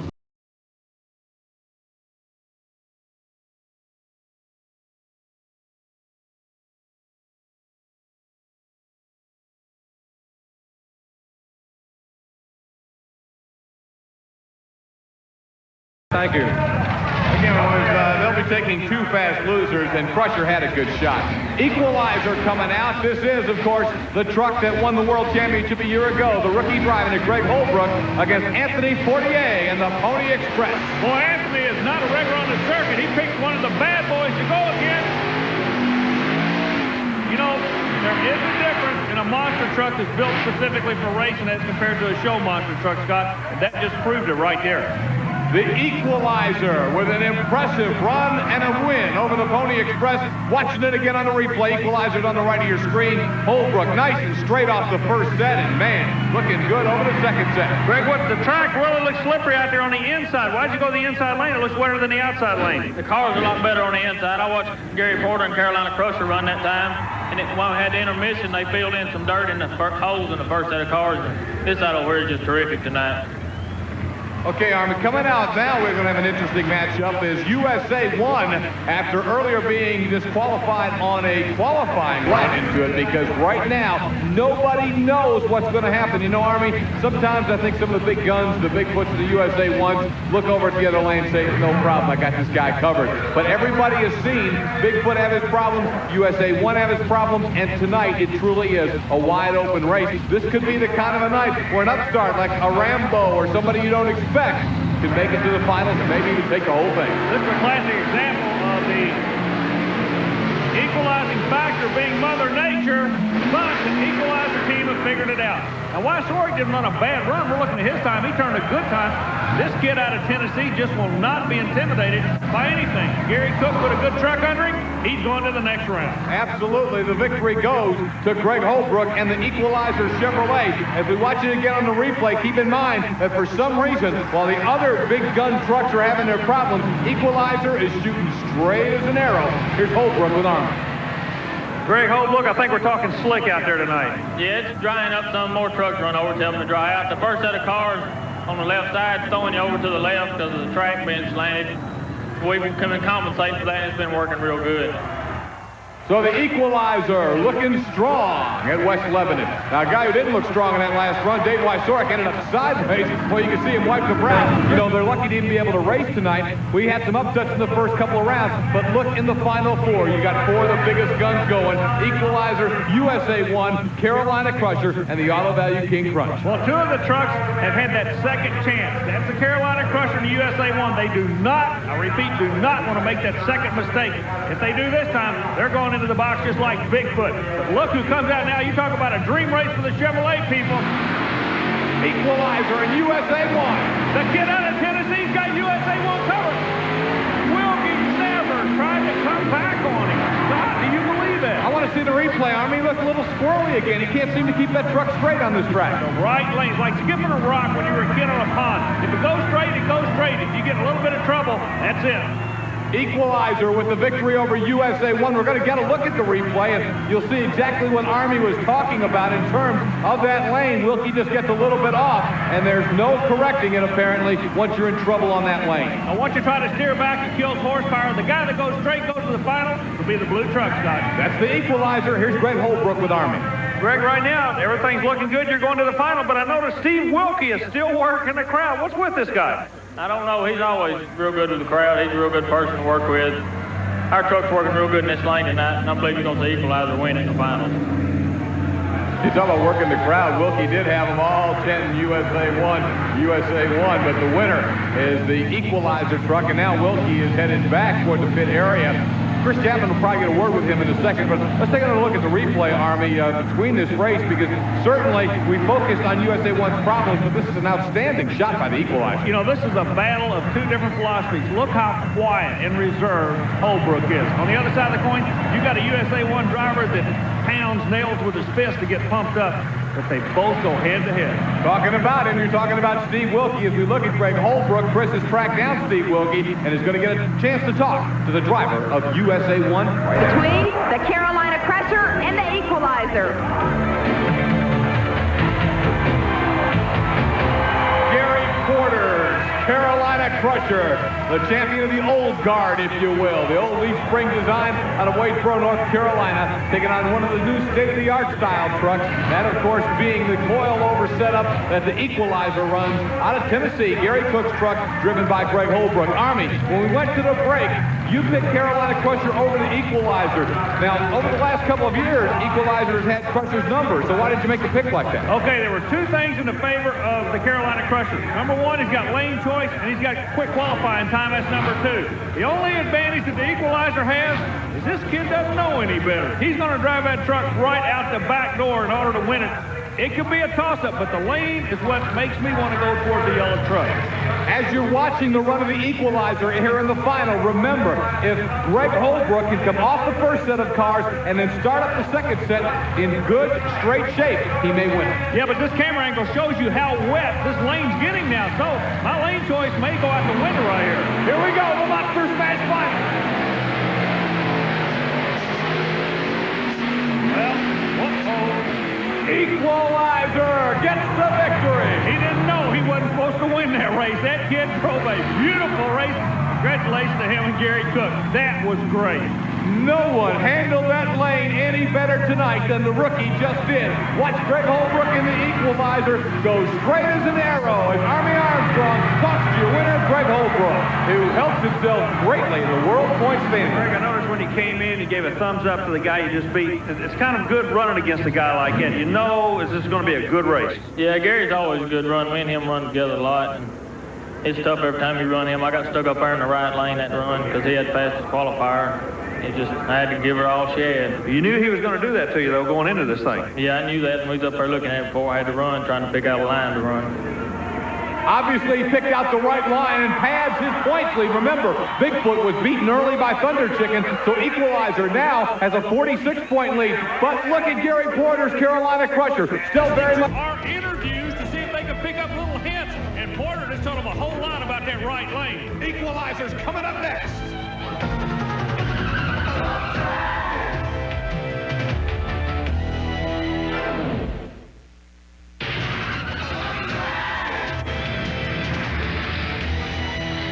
The superstars of monster truck racing back on the lightning quick Lebanon Valley Speedway, West Lebanon, New York. The reigning champion of the world in monster truck racing, the Chevrolet known as the Equalizer, Gary Cook's team out of Tennessee. Now the thing to remember about the Equalizer, of course, is that this rookie, new driver, he's not the guy who won it a year ago. But I'm going to tell you, he has adapted to this truck so fast, and he won here a week ago. It's Greg Holbrook taking on Gary Wiggins in the Mopar match. Kid, there was not a race at all. This kid just literally strong-armed that Chevrolet into the next round. He's just a natural. And, you know, Mopar Magic, again, had only two-wheel drive. And when you come up against Equalizer and Greg Holbrook, you have just got to be at 100% if you want to have a chance to beat this truck and beat this driver. It seems to be such a great combination. Greg Holbrook and the Equalizer racing team. Greg's over with Army. Let's get on to the interview right now. Army? Greg, an 8.16, and it looked quick, but we got two guys that are already running under that 8-second bracket. Yeah, they've been running real fast. I've got to take it easy that time. Gary didn't have but just two-wheel drive. He got the front drive shaft out in qualifying, so I took it a little easy that time. So everything is go? I mean, you're just kind of backpedaling right now? Yeah, we're just taking it easy on the truck and wait until we have to get on it before we do. That's the word from Greg Holbrook. Not a bad effort for Mopar Magic despite the problems. Let's go to Chris Chapman, who is now with Gary Wiggins. Scott Douglas, Army Armstrong, Chris Chapman back at Lebanon Valley Speedway. Great facility run by Promoter of the Year, Howie Commander. And right now, his fans are seeing some great monster truck racing action. We get the Auto Value King Crunch and the Equalizer. And Army, think back a little bit earlier to that interview we heard with Scott Stevens. He was talking about how happy he was to get down into this other bracket as a fast loser. How can you be happy when you draw the world champion? I think the smile was wiped off his face as soon as he saw the pairings. You know, one thing about Stevens, for all you drag racers, I want you to look at the truck. It's got TAMT, Top Alcohol Monster Truck. He's got it classified. Right now, he's got his hands full.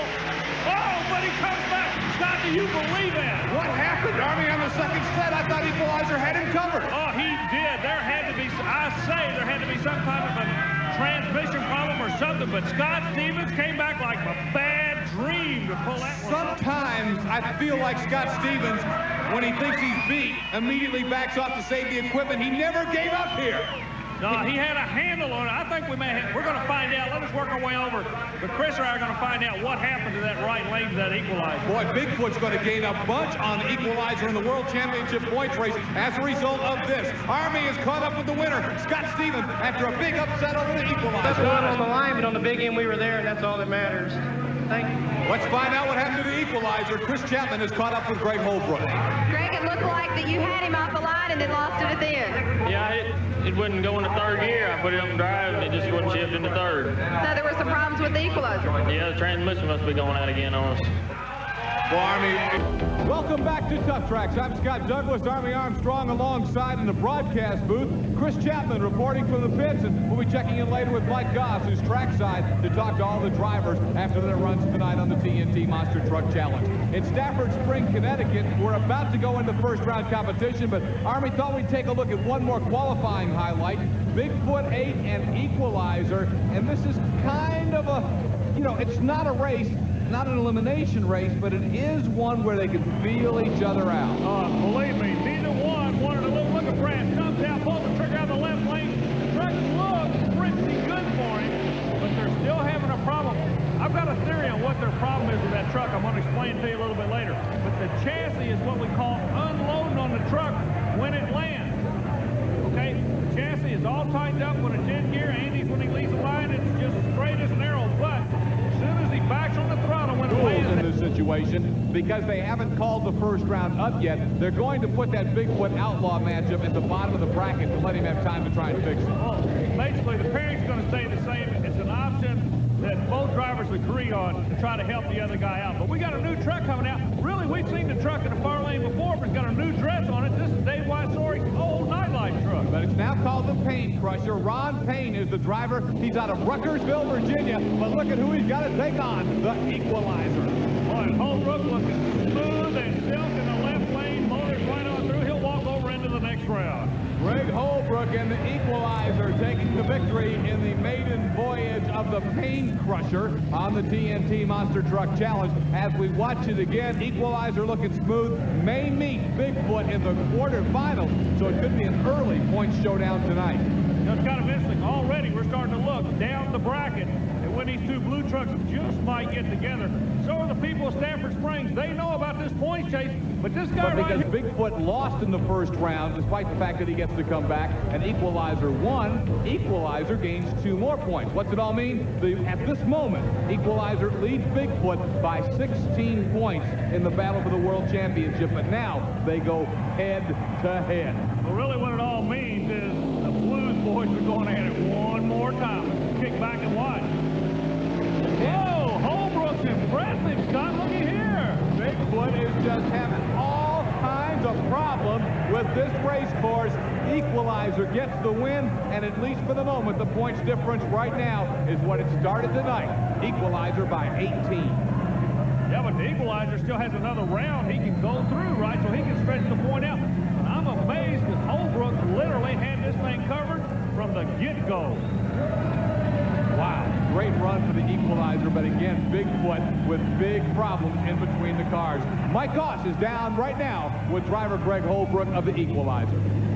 Greg, the best thing you can do in this points race is knock Bigfoot out early, and you did it tonight. Yeah, he beat me a lot. He was a lot faster than me in qualifying, and I just let her go to the floor that time, and that's all she had. Did you know you had the race won? It looked like he was crooked right off the starting line. In the second set of cars, I just sort of glanced over and noticed he wasn't there, and I just let her roll in. You got Bigfoot out of the way. There's been a lot of carnage out here with wrecked trucks and stuff. Is this your night? I sure hope so. We've had a lot of bad luck. Maybe it's changing now for the better. Good luck. Thank you. Well, there's the leader for the World Championship. The guy who's chasing him is Andy Brass. A tough loss for him in that competition. Stafford Springs, Connecticut. It's the Auto Value King Crunch and the Equalizer. Things are kind of silent at the starting line. There's some problems, apparently, with the Equalizer. Now, you can see the Auto Value King Crunch is at the starting line. I'm assuming that means Equalizer's on the clock, although I haven't heard that. At this point in time, when you go to the starting line, your wheels touch the starting line, your competitor goes on what they call a 5-minute clock. Holbrook is not making any motions to even get to the line. Discussion's going on by the track crew. Some of the drivers are coming over, and the crowd is kind of confused about it as well. I am too, Scott. I don't understand this. I've been trying to listen to the communication radio with the TNT officials. Okay, the truck is running. There goes Gary Cook over. They're backing him off, Scott. Now, and I never heard a reference to him being put on the 5-minute clock, which should have been done. Now, I guess Equalizer's ready to go. So the Auto Value King Crunch at the line, and Equalizer is running. Well, Army still hasn't made a move to the starting line. Kevin Ford goes up to Scott Stevens. They're ready to go. Kevin Ford's talking to his driver through the race radio, and they're bringing the Carolina Crusher out. A lot of confusion here. We talked earlier about somebody shooting themselves in the foot. I think it was the TNT officials on this one, Scott. Now, they're backing these two trucks off of the starting line. Equalizer is not going to be able to go. We're hearing they're going to go get Bigfoot. Instead of letting Scott Stevens run by himself or against a broken Equalizer, he was at the starting line. Let's go down to Chris. Well, what do you think of TNT's decision to go on and take you off the line once you were ready to race Equalizer? Well, you know, it's stupid. We've done this many times. Once this one truck here I staged, that round had to be done. I mean, if Equalizer couldn't come, Bigfoot had 3 minutes to get to the line. Now, you know, they've given everybody plenty of time, and, you know, the only one that's getting the raw deal is us. You know, that's no big deal. You know, we're going to race everyone who comes to the line, but, you know, these rules change every week, so that's what we have to live with. Well, Army, he just called it like it is. He sounds a little confused, too, and upset. Now, the Equalizer team is still working on its truck, so I'm not sure if he's still trying to come back or if Bigfoot's automatically going to come back. Let me say this, though. With King Crunch staged, if indeed Bigfoot is allowed to come out, you know who this works against more than anybody? It works against the Equalizer. Yeah. If he could have got to the starting line, he'd have picked up at least 3 points for losing. Now Bigfoot, if he can get up there, will get a gift, 3 points. He's just trying to survive all year. So many problems, a bad flip in Dallas, a bad wreck in Louisville, but he's back and hanging in there. The Equalizer, a week ago, had advanced into the semifinals, was about to pull to the staging lane. Truck owner Gary Cook pulled the truck away, and it ended up backfiring on him, handing some extra points to Bigfoot. They're trying to make them up tonight, and Equalizer looks good. Yeah, the Equalizer working the left lane to perfection, but did the point chase tighten up enough last week that was a critical event of backing off the starting line? That'll remain to be seen. But Scott, things like that will always come back to haunt you. Again, when they decided not to go to the starting line and let Bigfoot back in, even though Equalizer had beaten Bigfoot, what it becomes, Army, is a 6-point swing, because for the loss, Bigfoot still got 3 points. Equalizer would have gotten those 3 had he run, but look at this, a 7.59, second fastest time. So despite Bigfoot's awesome run, it looks like he's only going to gain 1 point on Equalizer in qualifying.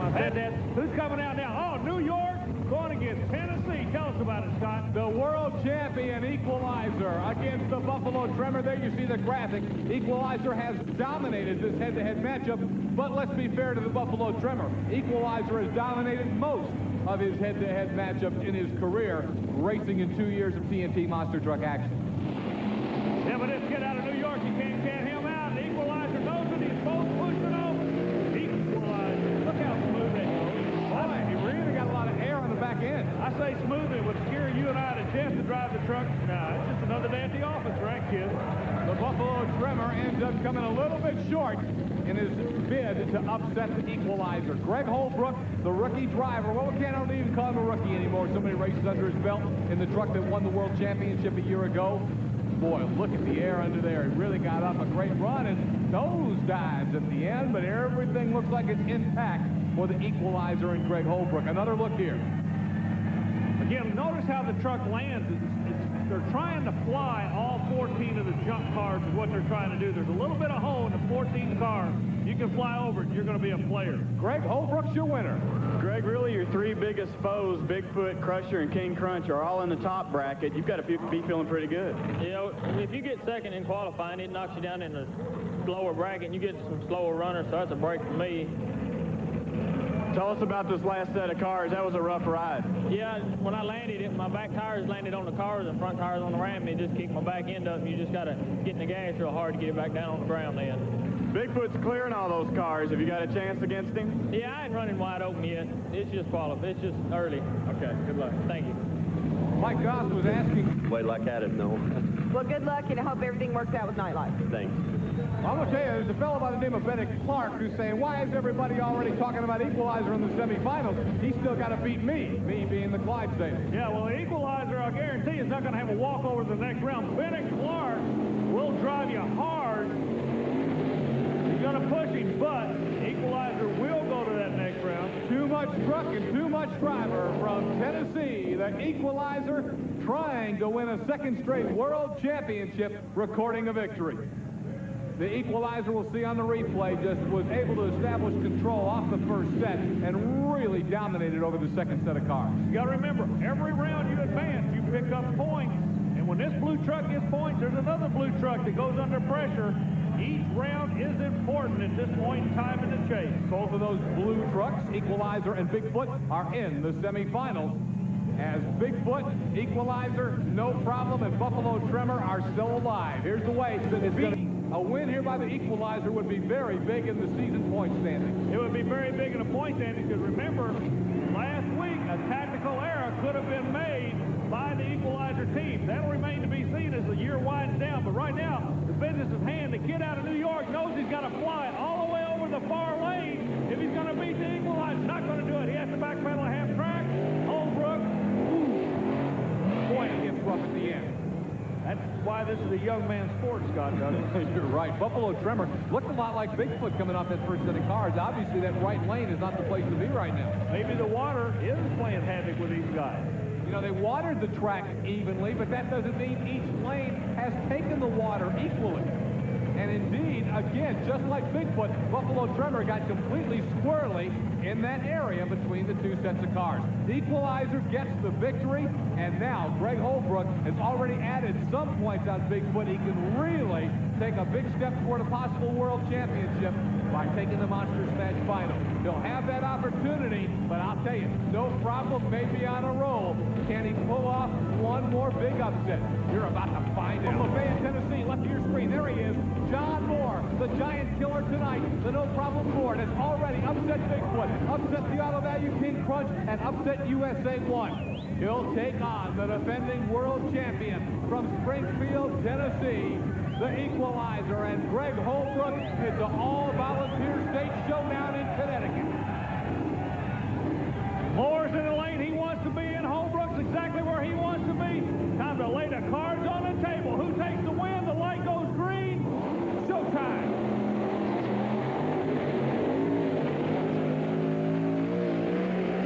Equalizer. It will be Greg Holbrook, the Equalizer Chevrolet Army. It's interesting to note that Greg Holbrook had lane choice and took this left-hand side. Earlier, Bigfoot, with lane choice, elected to take the right-hand lane, and every truck since then has had a problem over there. And I thought John Moore got a little bit squirrely. Let's watch the replay and see if he doesn't have the same problem that Bigfoot had earlier. You know, this thing comes down, it's almost like a chess match. You make a move, they make a move. You make a move, they make a move. Do you make the right move? That's the question. Equalizer, yes, tonight he did. But did he make the wrong move last week? That'll remain to be seen. And again, No Problem, like the other trucks, got squirrely in between the cars in the right-hand lane. Watch him again. You can see it. Just a little bit out of shape. You cannot afford any mistake against the Equalizer. And right there, Greg Holbrook launches over the second set of cars, and he takes a big, big victory late in the season at Stafford Springs, Connecticut. Greg Holbrook's your winner. Greg, tell us about that ride. That's a real good run that time. I feel like a truck handled real well. John, he put on a heck of a run. He's been running real good tonight. Yeah, is there any pressure on you on the starting line in that last race? You've been in a bunch of them already. I mean, are you nervous at all? Yeah, you get a little bit nervous every time. You just get used to it. It's something you have to deal with. Well, the points lead belongs to you. You going to hang on to it? I sure hope so. If the truck can keep staying together for us, we will. All right, good luck. Thank you. As the season winds down, that young man hopes he's about to win the World Championship. The second year in a row it would be for his truck owner, and the lead right now is 21. So Equalizer added 6 points this week on Tough Tracks to the lead. The Crusher still third. All of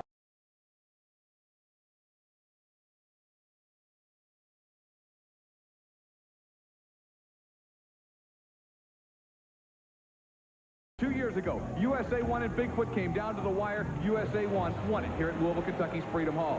Last year, David Morris took the Equalizer to the championship again in this building. And this time around, the Equalizer with its new driver, Greg Holbrook, Andy Brass, and Bigfoot, one of them leaves Louisville next week with the championship. The only thing for sure, when they pull out of the Bluegrass State, is a blue truck will be a world champion. There's been so much controversy in 1990 with the penalty given to Bigfoot crew, them having to come back from adversity, John Pyatt filling in. There's almost a Hollywood drama there. Then you got this rookie coming over, and you call him a rookie only because it's his first year driving. This kid has turned out to be a seasoned veteran in about 5 short months. That, of course, is Greg Holbrook, who hopes to put the Equalizer back in the championship circle. The Bigfoot 8 controversy... Lane choice later in the evening. What they're going to do now is go outside and loosen these trucks up. They're kind of tight. It means they bounce kind of strange. They got to loosen them up now. Who's coming to the line for this qualifying shot? It's going to be, as you can see, Equalizer and Greg Holbrook, as he will lay down a qualifying shot. He's running by himself. Army will give you the time in a second, but this is a brand new, bigger engine in this truck here with all the marbles on the line. Is this a time to make changes like this? We're going to find out before the night's over. I've got my own feeling about it. I don't think the same way they do. That could hurt them later on, but we're going to have to wait and find out. The horsepower's there. The driving combination's there. The question is, will luck be on their side? I don't care who they are. Anybody in motorsports will tell you luck is an important part of this game. The time for the Equalizer, third best of the evening in qualification, 4.95 behind Bigfoot and behind the Crusher. Let's go down to Chris Chapman, who's in the pits with driver Greg Holbrook. Greg, to win the National Points Championship, a clean sweep here in Louisville is a must. How's the Equalizer holding up? It's doing good. We just put a new motor in this week, made a few changes, try to speed it up where it be indoors, run quicker. We've been running outdoor gears the whole time. So how'd that qualifying run feel? It felt good. I'm just still getting used to stuff. That new motor injected on alcohol has got a lot more power than the carburetors. And Greg Holbrook's lead has been cut down even more because Bigfoot is our fast qualifier. Here's the level race. King Crunch will be next out of the chute. Crunch of the week and Cruncher now dispatched from Freedom Hall. We're going to move on to see Crunch take on Equalizer in what I think is the key matchup of the first round. Yeah, I agree that this could be the key matchup of this year. Now, Equalizer cannot afford to shoot himself in the foot. He has got to make a perfect run all night long. Will he do it? Looks good. Yeah. All right, the kid did what he had to do first time out. At least for the moment, holding on to the point lead in the World Championship chase is the Equalizer. And again, this is really pretty simple. He came in with a 4-point lead. Bigfoot knocked 2 of those points off in qualifying, so he has a 2-point lead. Here in the first round, both Bigfoot and Equalizer gained 5 points. So Equalizer is still on top, but barely hanging on. Greg Holbrook, we're looking at a ladder sheet over there. It looks like you might wind up with Bigfoot in the semifinals. Yeah, first run was the first run I made with this new motor, and we made a few changes on the truck, and it's just like getting in another truck. And that time, first time is just learning. That time I just run it like I used to. Out of curiosity, if you come back against Bigfoot, I've already talked to him. He likes the right side of the track. Do you like the left side? Yeah, I've just had 2 passes at it and left, and it's done good so far. Greg Holbrook, knowing that the matchup Army talks about could be the biggest one of the year a little later. Let's go to Chris Chapman. She's caught up with Scott Stevens in the pit. Earlier, Crusher has won some non-televised events, and he's certainly a player here tonight.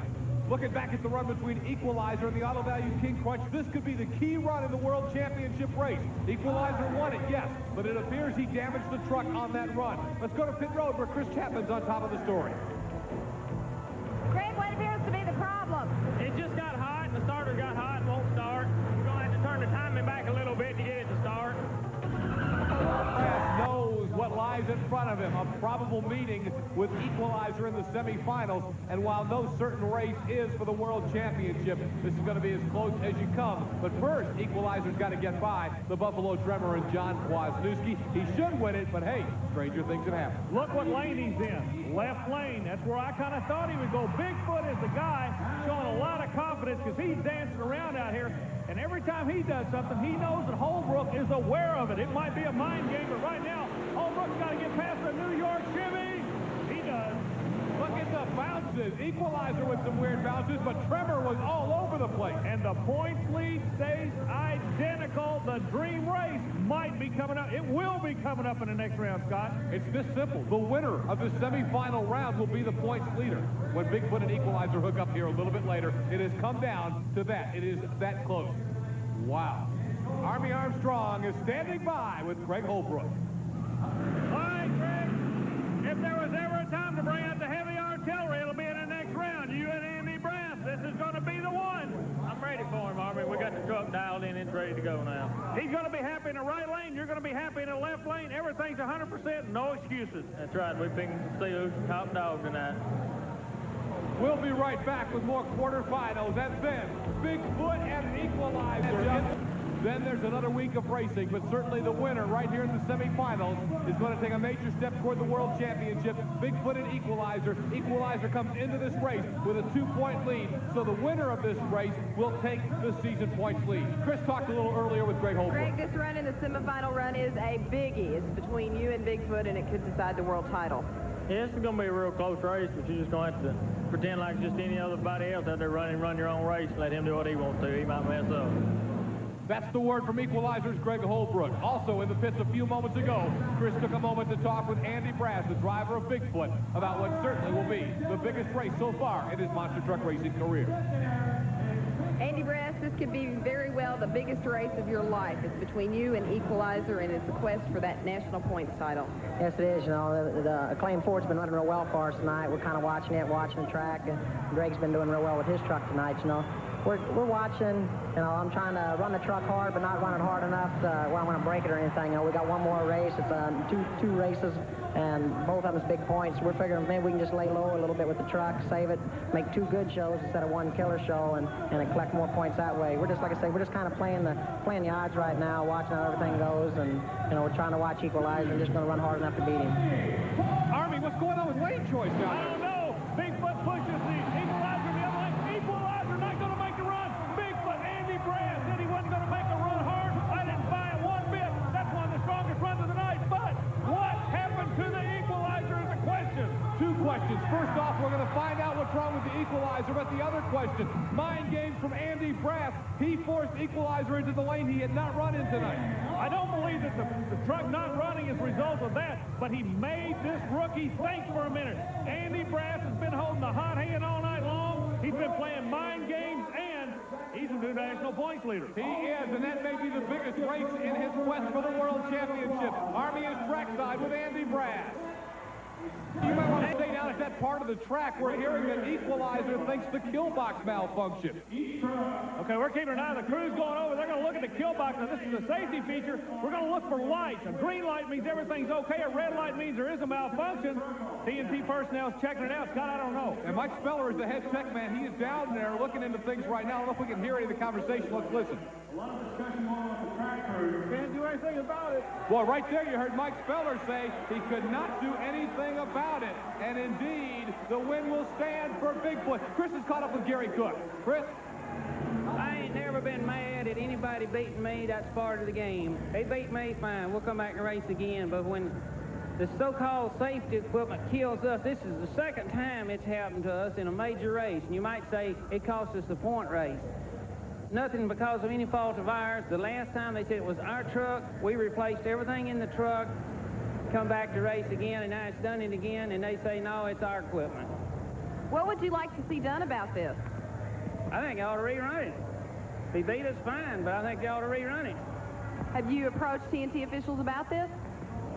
They just shake their head and say nothing can be done. Army, the World Championship's on the line. Should this race be rerun? Well, the World Championship's on the line, but this is a race like any other race. Everybody puts a killer box in the same. It's a story of life, Scott. If you got 2 green lights, one on a kill box, one on a kill switch, then nothing can be redone. TNT, everybody knows it. We got to wait and see. We're trying to get a hold of Mike Speller to get his comment on it, Scott. TNT says there is not conclusive evidence that it's messed up.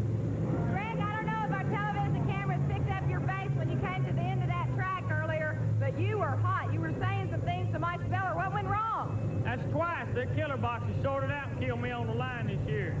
If they hadn't checked the boxes, I bet they hadn't checked nothing. The same boxes we've been running with all year. You can take a shake of them and hear the parts rattling inside. Do you believe that this could very well have cost you a national championship? Yeah, because I pulled the box out and it started right up. I was sitting there turning it over with the box in.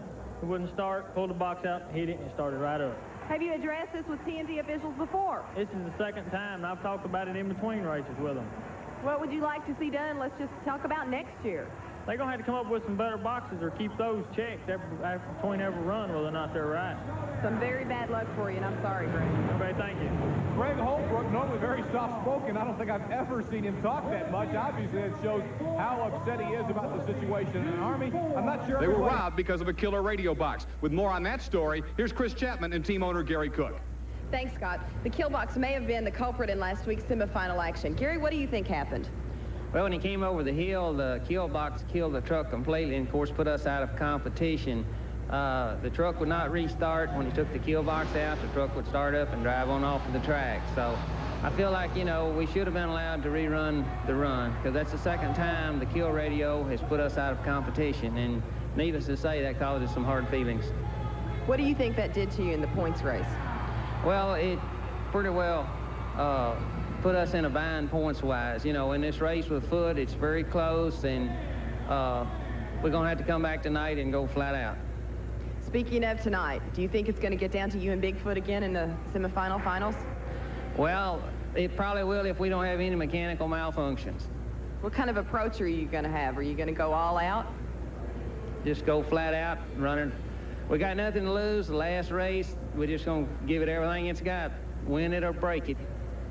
Well, you heard it. He's going to give it all they've got. They're going to win it or break it. Let's go back to you now, Scott and Army. For what, 82 was quick time on that run? 85 for Crunch and 82 for Crusher. And right now, that's second fastest for Crusher and third fastest for Crunch, with Bigfoot a half second faster than both of them. That kind of tells the story. Well, you just saw Greg Holbrook in the Equalizer. Dave Wysoryk's Nightlife will qualify against him. Holbrook really has nothing to lose. He comes into this competition, the final night of the season, behind in points, so he's just got to go all out all the time. If he wins it, great. If not, he gave it everything he had. One thing he cannot afford to do is shoot himself in the foot. He has to do his job perfect. If the truck breaks, that's another thing. But Holbrook, the kid, is under some pressure. Excellent shot, but just to show you how things are going, he lays down a great shot and loses another point because he's going to be the second fastest qualifier behind only Bigfoot. Equalizer at 4.69, and of course the shot laid down by Nightlife is a good one, but it will not be enough to get him in the elite. Scott, I was just checking some records. A moment ago, I made reference to the time they used to run. You know, in this building, when we first came here, a 6-second shot was quick. Now they're a second and a half quicker than that. Same course, just a second and a half quicker. Equalizer's time, as I mentioned a moment ago, is good enough for second fastest, but look at this. They are towing Equalizer out, pulling him out with a loader. Problems for Greg Holbrook's truck on a night that he can ill afford them. Chris Chapman is in the pits to see if she can find out what's wrong with the truck. Could it be the kill radio box? Gary, what appears to be the problem? I don't know. It's not the radio. That answers that question. It's not the kill radio box, but they don't know. They're going to get in there and look. Well, like I said, this kid knows what he has to do. The problem might just come to the truck. Let's go back inside. Greg Holbrook. Greg, what appears to be the problem? I don't know. Just in the middle of the cars, Speller, he killed the motor for no reason. I wasn't out of control or nothing. I don't know what. He must have been ill about what happened the last race. So you're telling me that kill box problems have killed you again? Yeah, he killed it on purpose because the light was red this time. I don't know why. Did you pull that out, or did you leave it there and let him see that it was red? When I pulled it out and handed it to him, it was red. This was only qualifications. What happens is if this happens again later on tonight? I don't know what the problem is. Something's going to have to give. Well, Greg Holbrook is a very unhappy man. The bottom line, again, if you haven't really been keeping a close tab on what happened last week, Holbrook says the killer radio box was detonated by TNT official Mike Speller or malfunctioned, but that's what stopped him. Again, he is saying that Mike Speller shut him off, but Army, why would Mike shut him off? He was never in any trouble. Let's watch the run. I don't believe Mike did shut him off. What's interesting to me is that we asked Gary, the owner of the truck, and he said nothing was malfunctioning on the radio. So you get two different, you get a black and a white version of the same problem here. Who's right? Let's stay tuned and find out, Scott. But it's Chris, who's in a frantic Equalizer pit. Greg, this appears to be a little bit more than a kill box problem. Yeah, the fuel pump wasn't pumping any fuel, but the kill box, this is a new problem. The kill box still killed my truck in between the cars for no reason. I wasn't out of control and it killed my motor. So getting the fuel pump back together, do you think it's going to help you? Yeah, it's the only problem we have with tank. We're fixing to have it fixed in just a second. How long should this take? We'll be about the next round. All we got to do is put it back on. All right, Chris Chapman right in the middle of everything going on in the Equalizer pit. And I'll tell you, Greg Holbrook is still continuing to complain about what he thinks was TNT killing his engine in that qualifying run. Scott, I just thought of something. Last week in Connecticut, this week in Louisville, everybody, I say everybody, the two top trucks, who are they blaming? TNT. They're not taking any to blame themselves, but Digger poster and a Gravedigger t-shirt. The Digger not here this week on Tough Tracks again. In case you missed that story in recent weeks, the Digger truck was completely totaled out in a wreck at Canandaigua, New York. Dennis Anderson in the shop has already built a brand new Gravedigger, is currently undergoing testing to get it ready for 1991. No Problem will take on the Equalizer. Now, the Equalizer will be going up against No Problem in a situation where John Moore flat has nothing to lose, and he will try and nail the kid to the wall right here. Well, the kid's got everything in the world to lose. The Equalizer is not a monster truck team right now. They are a hunter-killer team. They have got blood in their eyes. Let's see what the kid's going to do. Boy, close, Scott. I couldn't tell. You know, John Moore is a Ford, and he may have put a big hammer, a big nail in the coffin of a Chevrolet for the World Championship right there. Right now, there has not been an official winner determined. Let's see if we can pick it out on the replay. Too close to call. John Moore always runs well at Louisville. This is where they build the Ford trucks. He likes to show off for the people that manufacture them, but right now, Chevrolet. Okay. There you see it. Equalizer by about a half a wheel length. Boy, Holbrook won that one, but by a narrow margin. Greg, really the best thing that could have happened to you tonight is to be up in Bigfoot's bracket so you could knock him off early. Now you can just get him in the finals. Yeah, I'd rather be in the finals with him. It just gives a little bit while before we got to face him. Let's us get more points. What about next year? You feel pretty confident about being able to come back? Yeah, we're going to make a few changes on the truck. It's going to be a lot faster next year than it will be this year. Good luck to you. Thank you. All right, Mike, we're going to send it out now to Chris Chapman in the pits with John Moore of No Problem, who, like Wild Hair, is trying to crack the top 10. John, good news from White Heidi. She says you're coming back as a fast loser. Yeah, it is. We just heard earlier that we were up for a tie for second fastest. We move into the quarterfinal round at Louisville's Freedom Hall, and there you see the work going on in the Equalizer camp. And Gary Cook, right in the center of your screen, the team owner, he's holding the light underneath the truck. Could have some big problems that may spell the final death knell for the Equalizer in the battle for the World Championship. Army, we're hearing he's dropped the valve. Well, if he did, he's going on a trailer. If that's the case, what's going on back inside though, Scott? That's where the big story is now. Indeed, and they're going to continue to work on that. We'll continue to find out if that's the case, or if Equalizer will be able to make it back out. Right now, Army, the big story is the Equalizer, and at the starting line, Equalizer was getting ready to race the Buffalo Tremor, and something died.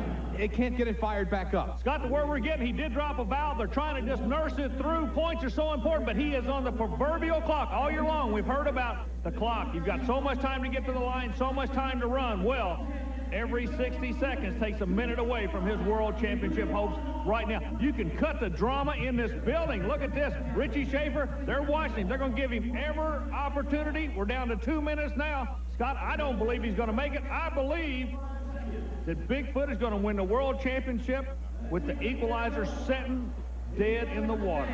He's not getting anywhere. They don't seem to be making any progress at all. Gary Cook, there's the owner of the Equalizer. The crowd trying to pick him up, trying to cheer him on. This has got to be disheartening. And some of the other guys around the truck are other monster truck drivers. Everybody's trying to help this kid. They're not against Bigfoot. They just want to see the World Championship won on the racetrack.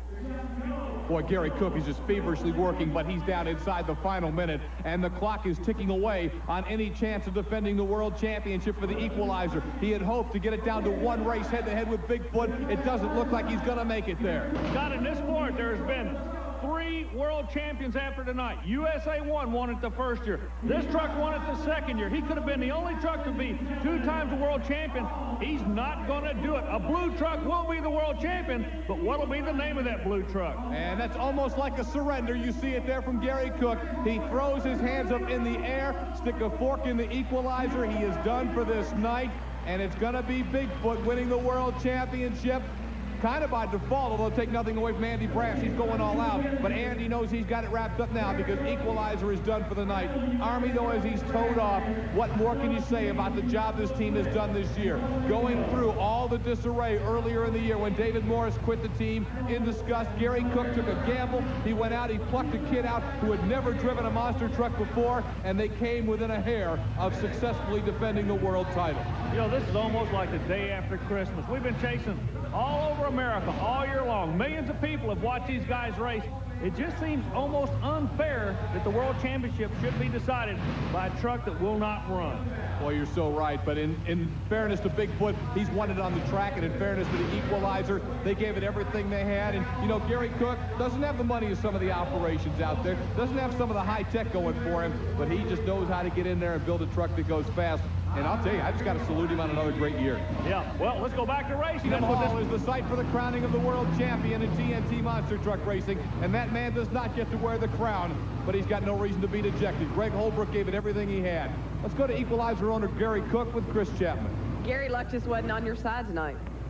No, we put a new motor in for this weekend, and we had a feeling that the motor was one that gave us trouble every step of the way, and it hadn't stopped yet. It was a mistake, I think, to put the new motor in. We wanted a truck as fast as Bigfoot, and we had it, but the motor just gave out on us.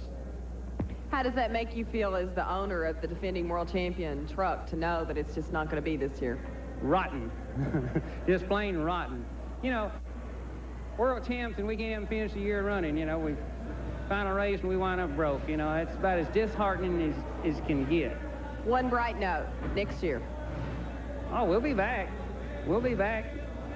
We don't quit. Yeah, you know, that's the mark of a true champ right there. You know, yeah, I agree with you 100%. They didn't win the championship, but they are winners. Now